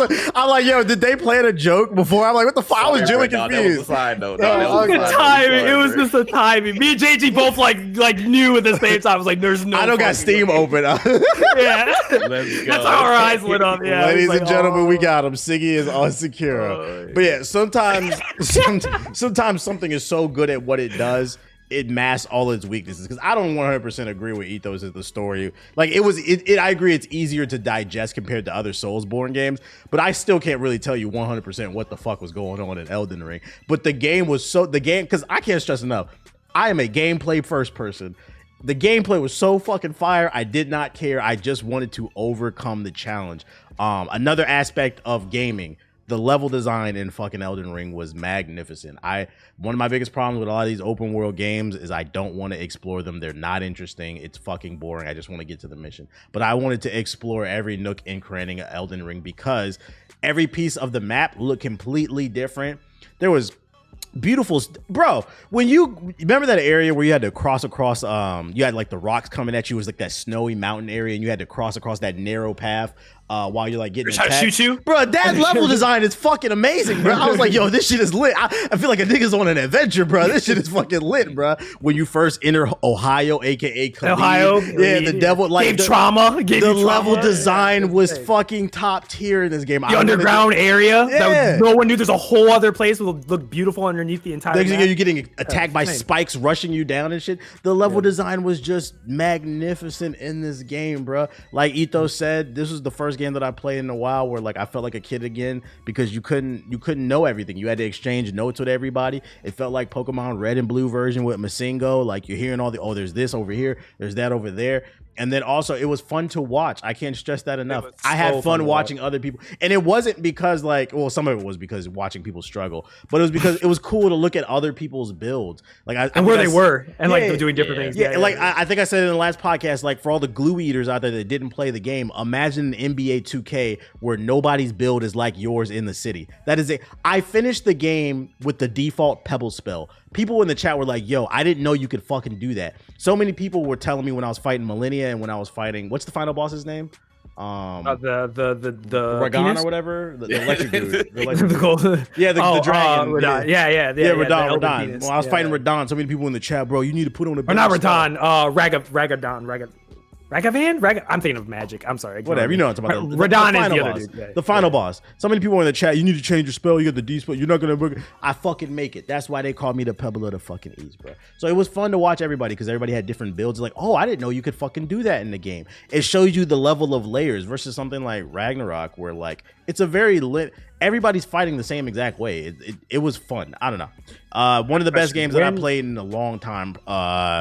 I don't know. I got a similar feeling playing Bayonetta 2 when that came out, like in 2014. Like this is like a top tier. I'd put Elden Ring. I'm willing to. I'd put Elden Ring like in the Mount Rushmore. I think it's in my top 10. Yeah, I think it's in my top 10. I don't know if I put it in my top 10, but like easily top. I think it's my top 10. I got to look at my history of games, but easily top 100. Like because I remember we did a stream. I think it was like me, Ana, and Siggy. We did a stream where it was like a tier list thingy, not a tier list, but it was like a the bracket tournament bracket, and it was like all these like top tier games, stuff like that. And I think when we got down to it, I think like it made it past the top 10. Like it was in our top 5. Like we were actually honestly like just hitting there like we had like everything from Zelda and everything. We were like, dang, this is like it was.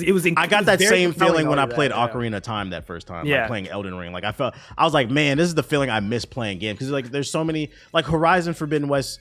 Great, solid, high production value game, but like I did feel like I was going through the motions. It's like I've done this before a million times. And for people who haven't played games like that, it's like mind blowing to them. But when you have like 30 years of experience playing games, it's like, bro, where's the new shit at? I do question and I do believe that like it's probably different for people who are like experts of Souls. Like I'm guessing like if you were a fan of Dark Souls from the very beginning and you played this game, I have a feeling that it might have felt a little bit more formulaic to them because obviously this is the game they played. And like even to the criticism they said about God of War, right? It was that like Elden Ring reuses animations from Dark Souls. Like that's the same excuse people didn't slander. Well, I mean, some people criticized it for that and said it reuses some stuff from the older games. Obviously, but the thing is that people understood that. I feel like kind of what you were talking about, the innovation factor.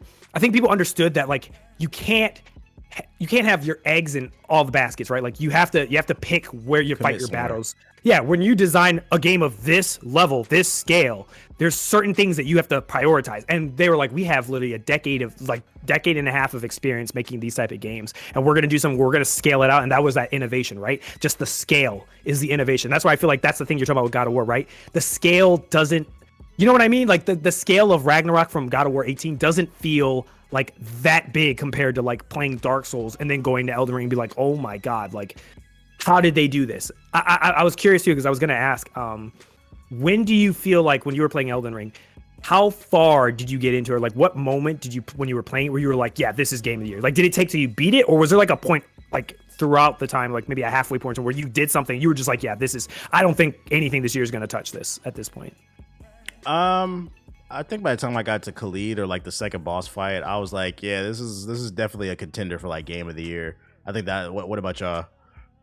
What about you? Because I didn't even think about this. Yeah, like when did it like when you started the back of your head, you were just like, I don't think I'm gonna play anything this good for a long time. Like when did that start to enter your thought? I think it was once I finally got. I think when I finally got to Godric. I think when I got to Godric, I was like, all right, like I know I'm like towards the end, like I'm going to keep pushing, and I don't think that anything is going to top. I just think just from the time played, just all together, and me going through my struggles. It's really the whole experience. Like to the point where really like I kind of got sad towards the end. So I was like, you're like, man, damn, yeah, like, I don't really want this to end. Like I know I'm not going to get like another game like this in a while. Yeah, like crazy though, because literally right after that, like I just started exploring everything else, and I was like, "Fuck it, I'm gonna do a new game plus." Like I don't ever do a new game plus on anything, and I literally just did a new game plus and just ran through it again and got back to the same point. I'm like, wow, like I'm really freaking liking this game. Yeah, like I don't think I explored 100% of it, but like I can imagine for people like even like I think Siggy and Homeless, like because they were playing alongside me, when they did, they like 100%ed it. I'm talking about they grabbed every ornament, da da da. Like Siggy was a crackhead at this game. He just I'm gonna touch every single aspect of this game, and then he was like, damn, like he kind of was like drained out of that, but he was just like, dang, like I just went through the whole thing, and now it's like I don't feel like new gaming it right now, but it's like that was so good. I want more, but I can't get more right now. He couldn't find. That's why he wanted to go back and play all the other older Souls games. But for me, I feel like maybe because I did play Dark Souls 3 and I did play Sekiro, but you played Sekiro too, JG. I think it was. I'll be honest with you. I think it was Radon.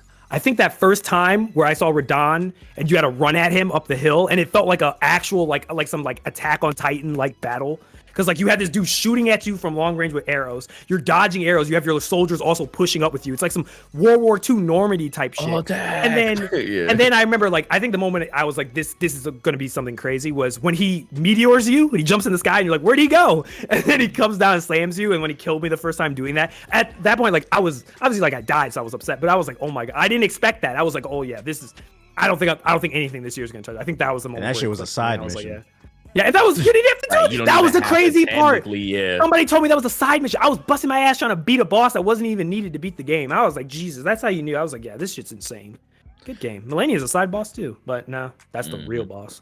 Yeah, it's like I remember when we were playing the game and like the chat would always be like, "Oh, wait till you get to this boss." Oh, I can't. Yeah, wait till this. That never happened while I was streaming Ragnarok. I'm sorry. Like, it's like people were just as excited to see you play the game. So like, I think it is the definitive game of the year. I actually, another moment I realized like I really like the game too. I was like, man, I hope they drop some story DLC like with some more bosses. Like, start scratching. Yeah, because like I y'all know I hate DLC, but I was like, I'd buy DLC for this game. I want to support this game. Yeah, I agree. I think one other side note here is I would love to know if anybody has the time. If anybody has the time who's listening to this podcast or watching this podcast, I want you all to go back and see how many times we've talked about Elden Ring on these episodes. I want to see for 2022. Whoever puts a number. Remember, I was trying to keep a count. I don't know how many times, but I swear it was a run where we talked about Elden Ring in some form or fashion in an episode. Like we weren't even talking about it. Like it wasn't even a topic, and somehow we brought it back to Elden Ring. So if somebody could find it out, like if there's somebody dedicated, like find out how many episodes that we talked about Elden Ring in 2022. But obviously we freaking love that game, so there should be no surprise to anybody. It was unanimously our game of the year. Shout out to the Elden Ring, bro. And ladies and gentlemen, there you have it, our top 5 games of 2022. If you're watching the video version, let us know in the comment section, what are your top 5 games of 2022? Now, before we move on to the next topic, I wrote down some things in my personal notes. I keep a separate thing so you guys can't see it. Because I get like genuine reactions, and I also wanted to hear what you guys had to say, see if you can come up with some stuff off the top of your head, like some of your I'm going to share some of my favorite storylines from 2022 in the gaming community, and if you guys have any, feel free to share them. I thought we could take some time to reminisce about some things that happened this year. So best storylines of 2022, and I have a whole bunch, so hang in there. Number 1, Nomad killed Rumbleverse. You guys remember Rumbleverse? Oh my god. I knew this was gonna go. I knew it. I knew we're gonna it. go there. No, jokes aside, you guys remember Rumbleverse? No, you don't, because it's dead. Anyways, wrestling game. I'm gonna be on this game all the fucking time. Yeah, all right. Best named game goes to Still Rising. It was a knockoff of the Soulsborne game. Still Rising is a great name because it sounds like a hard dick. Worst named game of 2022 goes to Babylon's Fall. Actually, that could be the best too because it literally fell. Oh shit, the jokes hurt themselves, bro. I'm fucking my glasses up, bro. Biggest disappointment of 2022 goes to Nintendo Switch Sports. We all loved Wii Sports, but I feel like that game kind of came and went. That game was kind of underwhelming. It came out? Yeah, it came out this year. It was very underwhelming. It was missing a lot of games that were really in the original Sports, so it kind of just came and went. I thought it was a disappointment. I thought you were gonna say Gotham Knights, but okay. We're gonna get there. Second biggest disappointment goes to Mario Strikers Battle League. What's the name? I love Mario Strikers, but that game lacked content. That game kind of came and went, unfortunately. I don't know why Nintendo keeps doing this shit to their franchises. The Switch is on trial. Biggest cash grab goes to Diablo Immortal. You know why? $100,000 to even max out your character. Second biggest cash grab of the year goes to Overwatch 2. That's basically Overwatch 1, but then they turned it into a free-to-play model and added like 3 extra characters. Now you don't get all the characters. You got to buy each one. Fuck that game. And also, it just didn't innovate. It's the same fucking game, bro. To the point where, like, remember when the beta came out? It didn't even say Overwatch 2. It said Overwatch. The code is literally the same thing, bro. Third biggest cash grab of the year. I feel like people forgot about this one. The Last of Us Part 1 on PS5. They brought that back. Oh my lord! You guys ready to play that shit again? Quickest forgotten game. I'm gonna give that to Gundam Evolution. You guys hyped the hell out of this in the group chat. That game came and went. I'm not saying it's a bad game, but it kind of got to the left of the wayside. Second most forgotten game goes to Dragon Ball Breakers because that game looks like it fucking sucks. It's Dragon Ball. How did that flop? I played it. I reviewed it. What did you think of it? It was Dead by Daylight. Like, if you're a fan of those type of games, you might like it and you like Dragon Ball Z. But if you're not, that's the TLDR. But if you're not a fan of that game, I don't think you really like it unless you're a huge Dragon Ball Z nerd. But yeah. The biggest surprise of 2022 probably goes to Marvel Snap. Our own Chaos is a fucking crackhead. What do you feel about it? You're a big card fan, Ethos. Marvel Snap. It's cool for elementary kids. You hear that, Oh, Chaos? wow. He said you love low IQ card games. Play Yu-Gi-Oh. He's dodging me. No, not Yu-Gi-Oh. That's garbage. All right, well, fuck you too. Yu-Gi-Oh's garbage. Yu-Gi-Oh's a terrible card. I say this and I'll say this again. Yu-Gi-Oh is only good for people that only play Yu-Gi-Oh. If you play any other card game, you'll realize how bad that card game is. Whatever, bro. I love Yu-Gi-Oh, bro. You play Master Duel? You said what? You play Master Duel? Didn't we play each other at one point? The mobile game, right? No, we never played each other. I did play that. We just never got around to playing each other. I don't play it now, so you'd it. beat me. I don't play that shit now. I don't play that shit either. I did play it at one point. It was a good game, good mobile game. Mobile games are on the rise. Biggest L of the year goes to the Sonic community with the Sonic Frontiers Sonic Sweep. You guys botted your views, your votes, and you still lost. The second biggest L of 2022 also goes to the Sonic community. A lot of people forgot about this one. Sonic Origins. You guys remember that game? Came out this year. It was a collection of the first 3 Sonic games. It fucking sucked. It was buggy. How do you re-release like a 20, 30-year-old game and it doesn't fucking work? The Sonic community hated. So you guys bought your votes. Your games both your games suck. You guys are delusional. Just all around L for the Sonic community. Although wait, did the movie come out this year? The movie came out this year, right? Sonic 2? I think that came out this year, right? Or was that last year? Yeah. Yeah. The movie was April. cool. The movie was cool. Yeah, I'll give you guys the movie. Yeah, but you guys are still annoying. Biggest uninstall of the year goes to Saints Row. Completely disappointing. Don't know what the fuck happened with that game. And then another big forgotten game. You guys remember Rainbow Six Extraction? Yes. Came out this year? Yeah, it came out this year. I did my research. I came prepared. Game fucking sucks. They reused the assets. Thanks for the free pizza, Ubisoft. Yeah, they did. Yeah, free pizza. Now, with my storylines out of the way for 2022, did you guys have any that you thought of while I was listing mine off? Oh, Lord. For this year? Man. The reusing animation shit where people were going Horizon was so unnecessary. It was so OD. That needed to stop. Trying to think what else there was. The redemption of Cyberpunk. I think that's a good notable as a positive that happened. Got an anime too. The anime came out, was really good. It was well received. It got a lot of people back onto trying the game or giving the game a shot after they swore they wouldn't play it after it came out. Cyberpunk's kind of had a redemption. So CD Projekt basically has had a kind of a redemption story now with Cyberpunk, and they announced the new DLC, so that's a positive, I guess, for this year. What else happened? Anything else happened? I'm thinking. Xbox didn't drop any games. Xbox didn't have any games this year. I don't know what the fuck was going on there. They completely dropped the ball on that. Starfield got announced. That was, they finally showed us what Starfield looked like. What about you, Jay? Nintendo'd. Oh my god, Pokemon Scarlet. Holy shit. What a dumpster fire. Scarlet and Violet was a buggy mess. Oh my god. That was a Cyberpunk. The emulator. That was a literal cyberpunk. It was terrible, bro, from a technical standpoint, but they said they liked it, so I guess I'll believe them on that. Overall, it seems like 2022 was a very interesting year. The Steam Deck. Oh yeah, that was a big story. Steam Deck. Yeah, that was a big dub. You got one. Ethos act like it. Yeah, I got two. Excuse you. Okay. People who own Steam Deck owners are like Blasian girls. Like, you know, like Blasian women always got to remind you they're Blasian. People with Steam Deck always got to remind you they got one. Yeah, okay, you know what? Yeah, you got that. You got that. Yup, yeah. Did you got it. Asian? Like we get it, you're cute. Yeah, that's a dub. You're cute. We're little pictures, like our boba tea, but it's our Steam Deck. That's the most annoying. Them niggas is always on my Twitter timeline. Yeah, I got a Steam Deck. Like, we get it.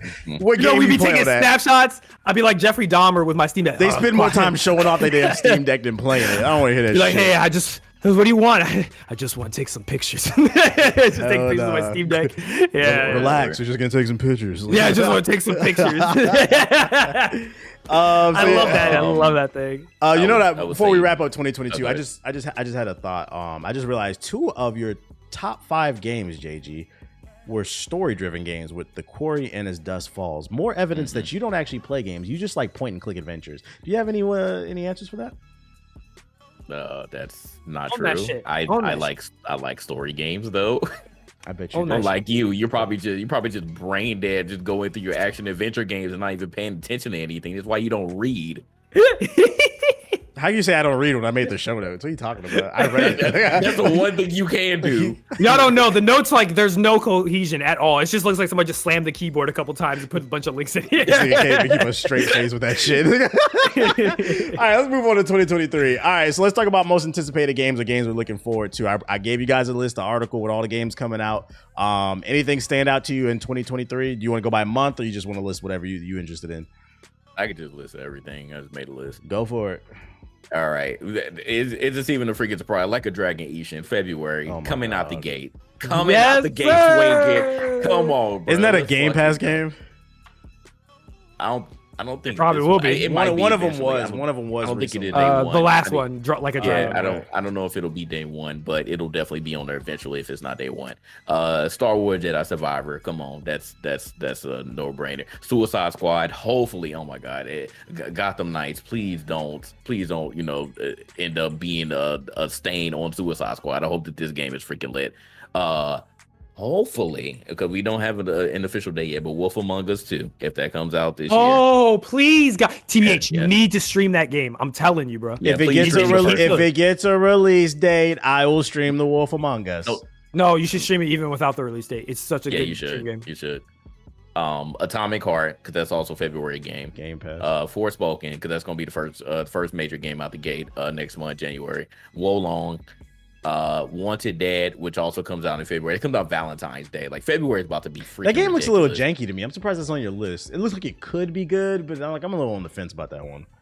I'm on the fence about it too, but it reminds me of like a like quirky, like, because it definitely gives me Yakuza vibes, but more like because it's made by some of the people that made Ninja Gaiden too, so it's like they kind of put those together. So we'll see. I did see some gameplay, and like I said, it's but it kind of also reminds me of like that Metal Gear Solid game, Raiden, a little bit. So it kind of gives me like all three of those put together.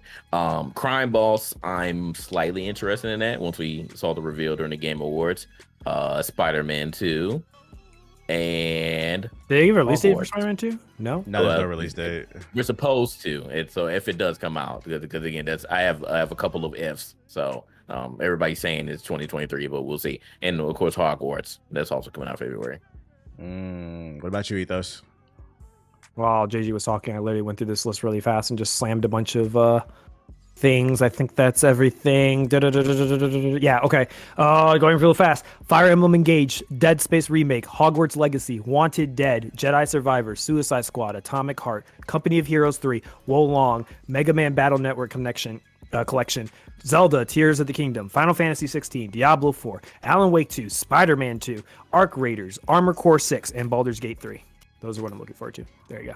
I don't want to hear nobody say ain't no games to play, bro. That's 1, 2, 3, 4, 5, 6, 7. Let's see. Forspoken, I'm definitely interested in. I'm interested in Wild Hearts. I want to see how that turns out. Don't forget PlayStation VR 2 comes out. That's not a game, but it's coming. Jedi Survivor, of course, that's a day one. Wulong, of course. Do y'all care about the Resident Evil 4 remake? I'm gonna play it. I love the second one. No. I never got to play Resident Evil 2, so me playing the remake was awesome. I really enjoyed it. That's a back burner game for me.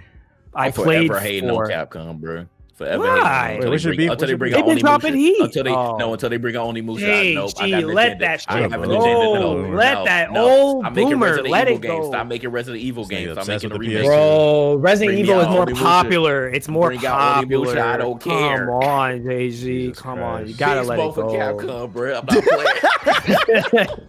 If you made it this far in the podcast, hashtag JG needs Onimusha. Put it in the comments, bro. Mega Man Battle Network Legacy, they're adding online, so you definitely copping that. You gonna play each other? Sure, why not? You gonna fight each other? All right. Legend the of date. Zelda, Tears of the Kingdom, Tournament. Suicide Squad, Street Fighter 6, Tekken 8, Final Fantasy 16, maybe Diablo 4 if we have time. Doubt it, based off all these games that I just listed. And then also we got Armor Core 6, Assassin's Creed Mirage, Flintlock, Spider-Man 2, Redfall, Remnant 2, Star Wars Hunters, Starfield, The Wolf Among Us 2. Yeah, if you don't got no game, I don't know what to tell you, man. You're not a gamer. Right. I'm not gonna lie. You're not a gamer if you don't got nothing to play. It's something for everybody in 2023. It's about to go fucking crazy. Starfield. I forgot Starfield's coming out. Yeah, and that's another It's not game my pass shit, game. but it's Yes, a hype it is. game, so it's You're gonna talking about it is a game. not pass. for me, not anticipated game for me. I said it Come was a on, game me. pass game. What the fuck? Oh, it sounds like you said it's not a Game Pass game. You getting Oh. old. Oh no, definitely. Yeah, I game. am. Yeah, for sure. Yeah. Oh, that shit's Game Pass. How much is this Game Pass? It's 120 a year, ain't it? Jedi Or, Survivor, technically, if you have the pass thing. Alan Wake 2. I got a feeling Alan Wake 2 will be a Game Pass game. Yeah, it's Well, possible because doesn't Microsoft own that studio?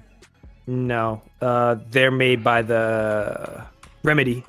I think Sony has some stake in their company, or Epic, one of the two. So maybe it might not show up. They might get the rights for it.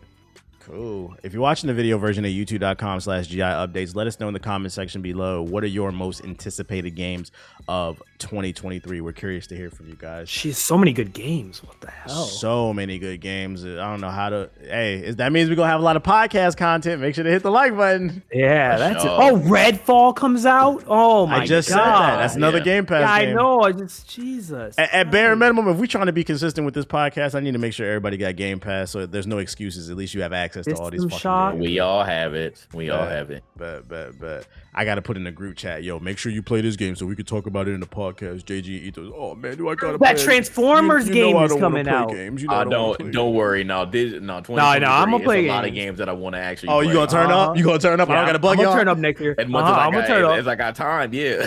Yep. As long as you try them. So we, at bare minimum, we need impressions, not reviews. Just touch that bitch Okay. for a couple hours. all right. So yeah, expect a lot of content from the podcast. We about to go crazy. So before we wrap this show up, we got a couple news stories. Nothing too crazy. It's because of the holidays. Christmas just happened here. And then also you got New Year's around the corner as well. So like gaming news is a little bit dry, but there's a couple decent stories. The first one comes from a YouTuber. Let me say his name because if this ends up being incorrect, we got to make sure we state who said that.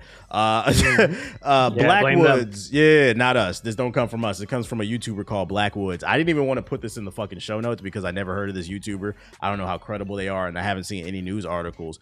But he put out a video, and it touched my algorithm. And in it, he was talking about how Ubisoft is working on a Star Wars game. And in his video, he was saying that he knows somebody that said that Ubisoft was so confident in this Star Wars open world game that they're working on. They're letting people come into their studios in Sweden, I guess, and you can just play the game as long as you like sign an NDA, but they really don't give a fuck.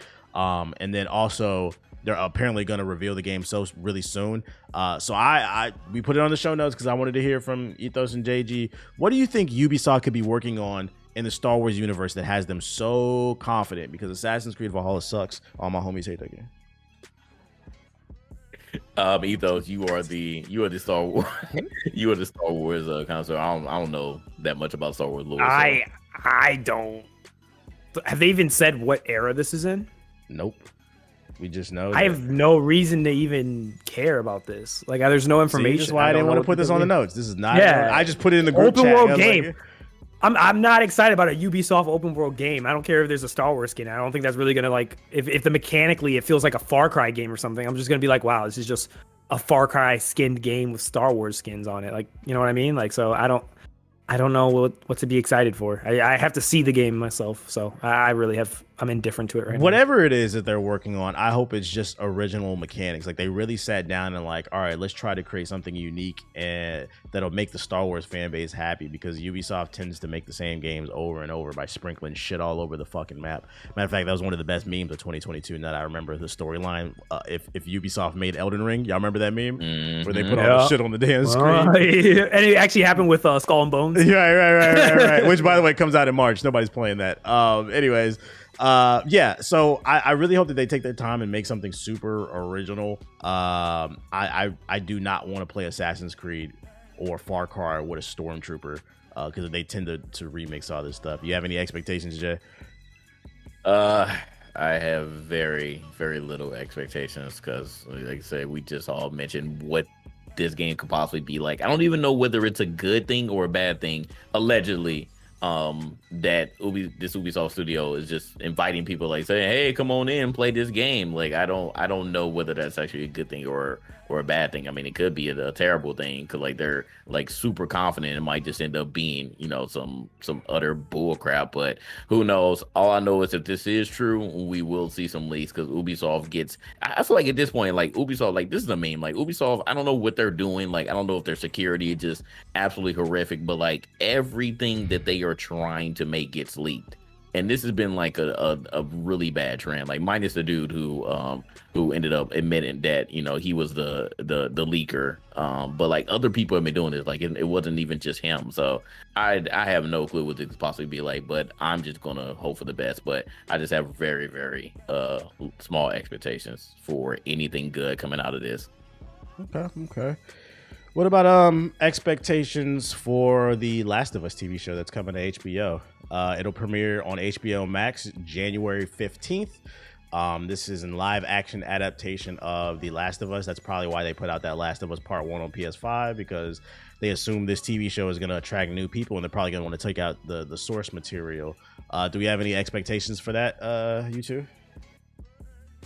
No? Probably will be good because I always said most of Sony's games would probably be better as movies than actual games. So, well, it's interesting you say that because the show is already catching some flack and it's not out for at least another 2 weeks. And the flack that it was catching is apparently, I guess, one of the producers or directors revealed that it wouldn't be the show would not be as gory and violent as the actual video games. And their response was this quote: "We need a certain amount of action or violence that we could use for mechanics so that you can connect with Joel and get in a flow state. Then you could really feel like you're connected with its on-screen avatar and you're seeing the world through his eyes. But that doesn't exist in a passive medium.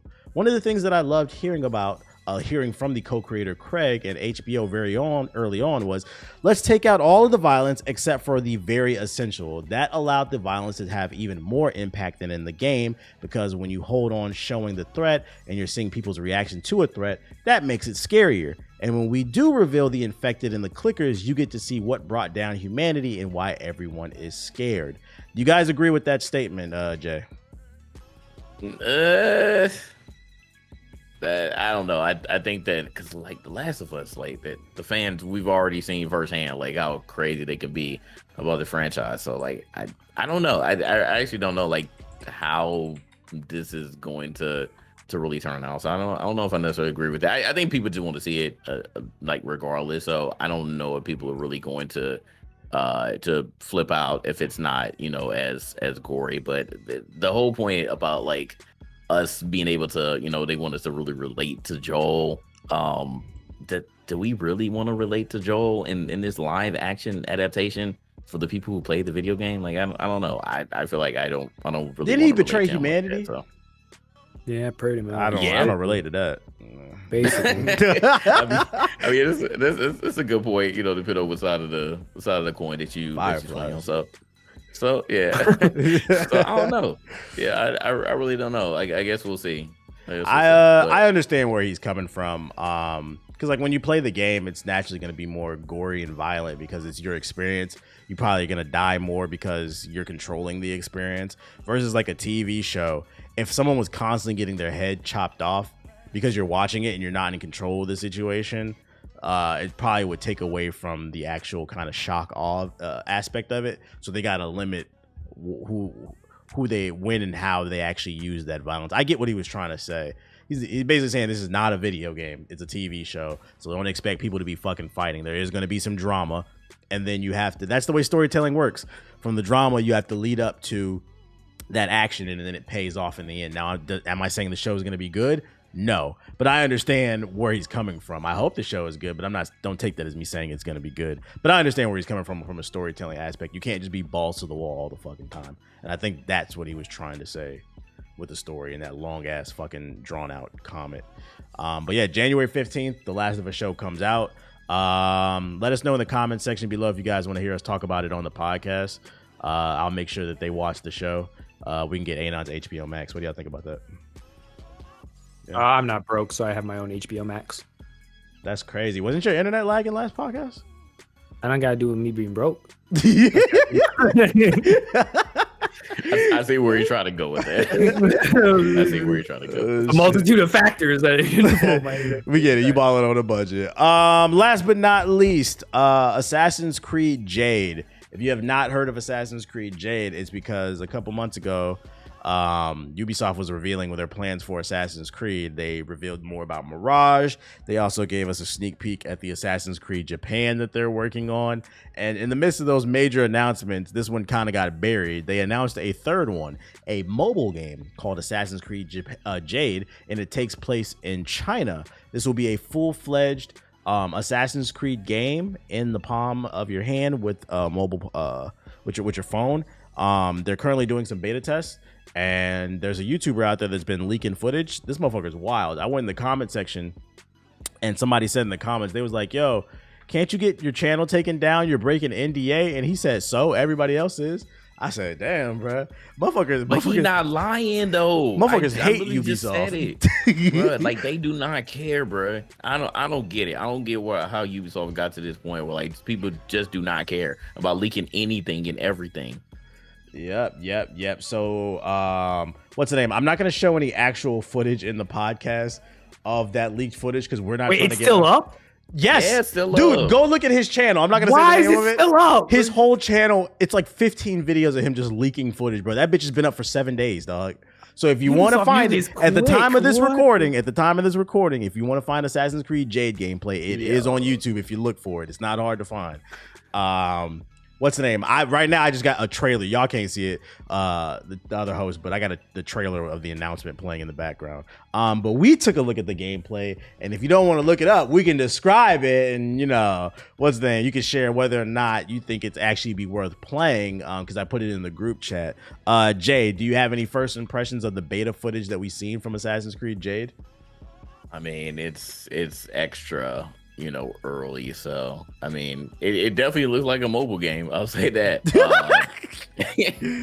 Definitely looks like a mobile game. To be fair, it actually looks pretty good for a mobile game. I thought it looked good for a I'll mobile say game. that. I'll say It that. doesn't I'll look say that. bad. I'm pretty sure it could definitely look better. Once they actually flesh this out. But I mean, it's Assassin's Creed. Like, yeah, it's in China, and we were kind of wanting the China, them to go to China or Japan. But like, I just really don't have any feelings about this. It doesn't move me one way or another. Like, it's just there, and I mean, I'm sure people are going to play it, but like, is it going to move the needle whenever it fully comes out? I don't think so. I just think it's going to be another Assassin's Creed game. Like, to be honest, like, I'm just kind of burnt out, like, overall, like, whether it's a mobile game or not. Like, I'm just like, can we move on to something else?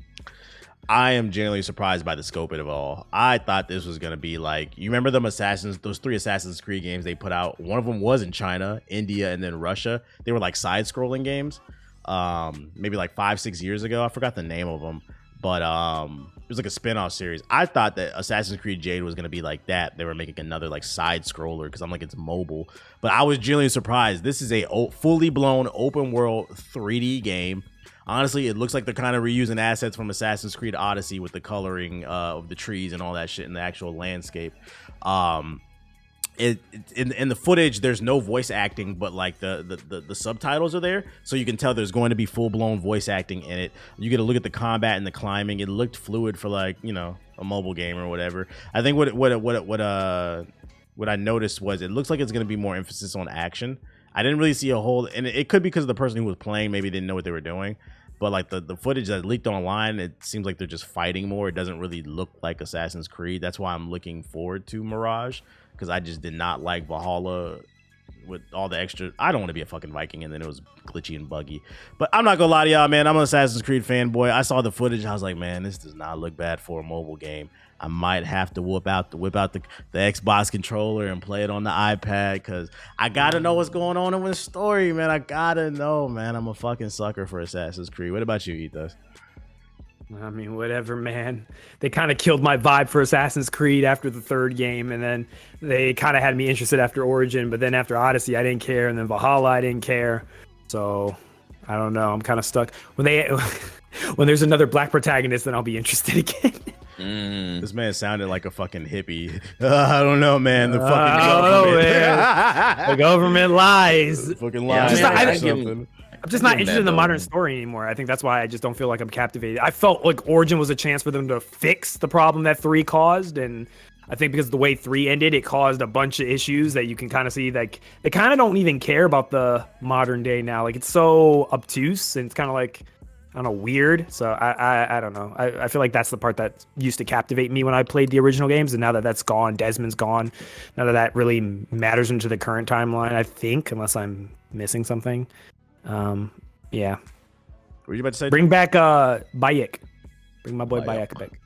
Yeah, I mean, it's definitely interesting though, because like, I agree with you, TBH. I was definitely not expecting this to like look like a full blown Assassin's Creed game. Like, how long is this game gonna be? That's really my opinion now. Like, how long is this gonna be? Like, this is on mobile, so how long you think this is gonna be? I'm hoping 20. I'm cool with 10 hours. I don't need it to be like a 20+ hour. It's a mobile game. And then also, please don't fucking microtransaction the hell out of this game. Make it like $5-10 if you want, because it's like it's a full blown Ubisoft game. it's a full blown like 3D adventure. You guys are putting effort for it, but please do not put a bunch of microtransactions in it. Let it be a one price and let us play it. I don't know. We'll see. I don't know when this game is supposed to come out. More likely. What I do know is we've reached the 2-hour mark. Well, over the 2-hour mark, and I'm tired of fucking talking. So, do you guys have anything else you guys want to add to the show before we wrap up the last podcast of the year? How y'all doing? How's y'all mental doing as we close out this year? I'm great. How about you, Jay? Stressed.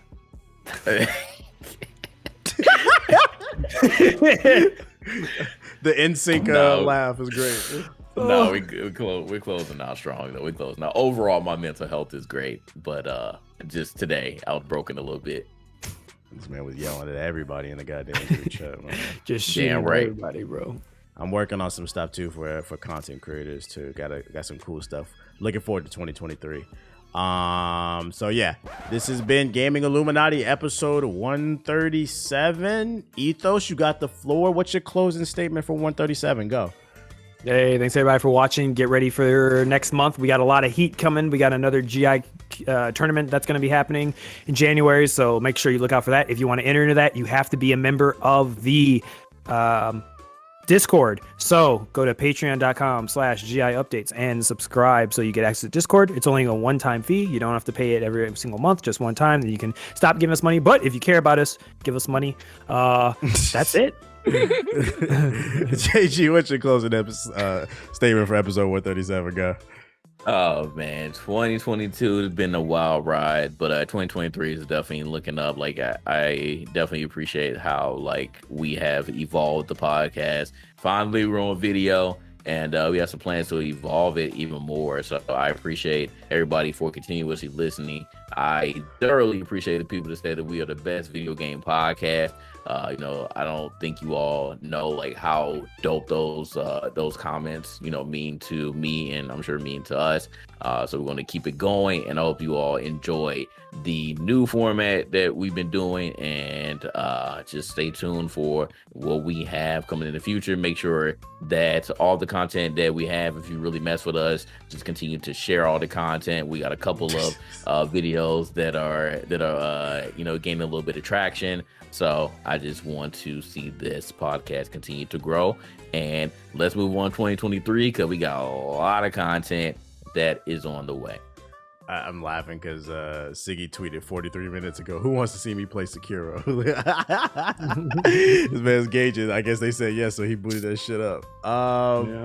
What's the name? Hit the like button on the video.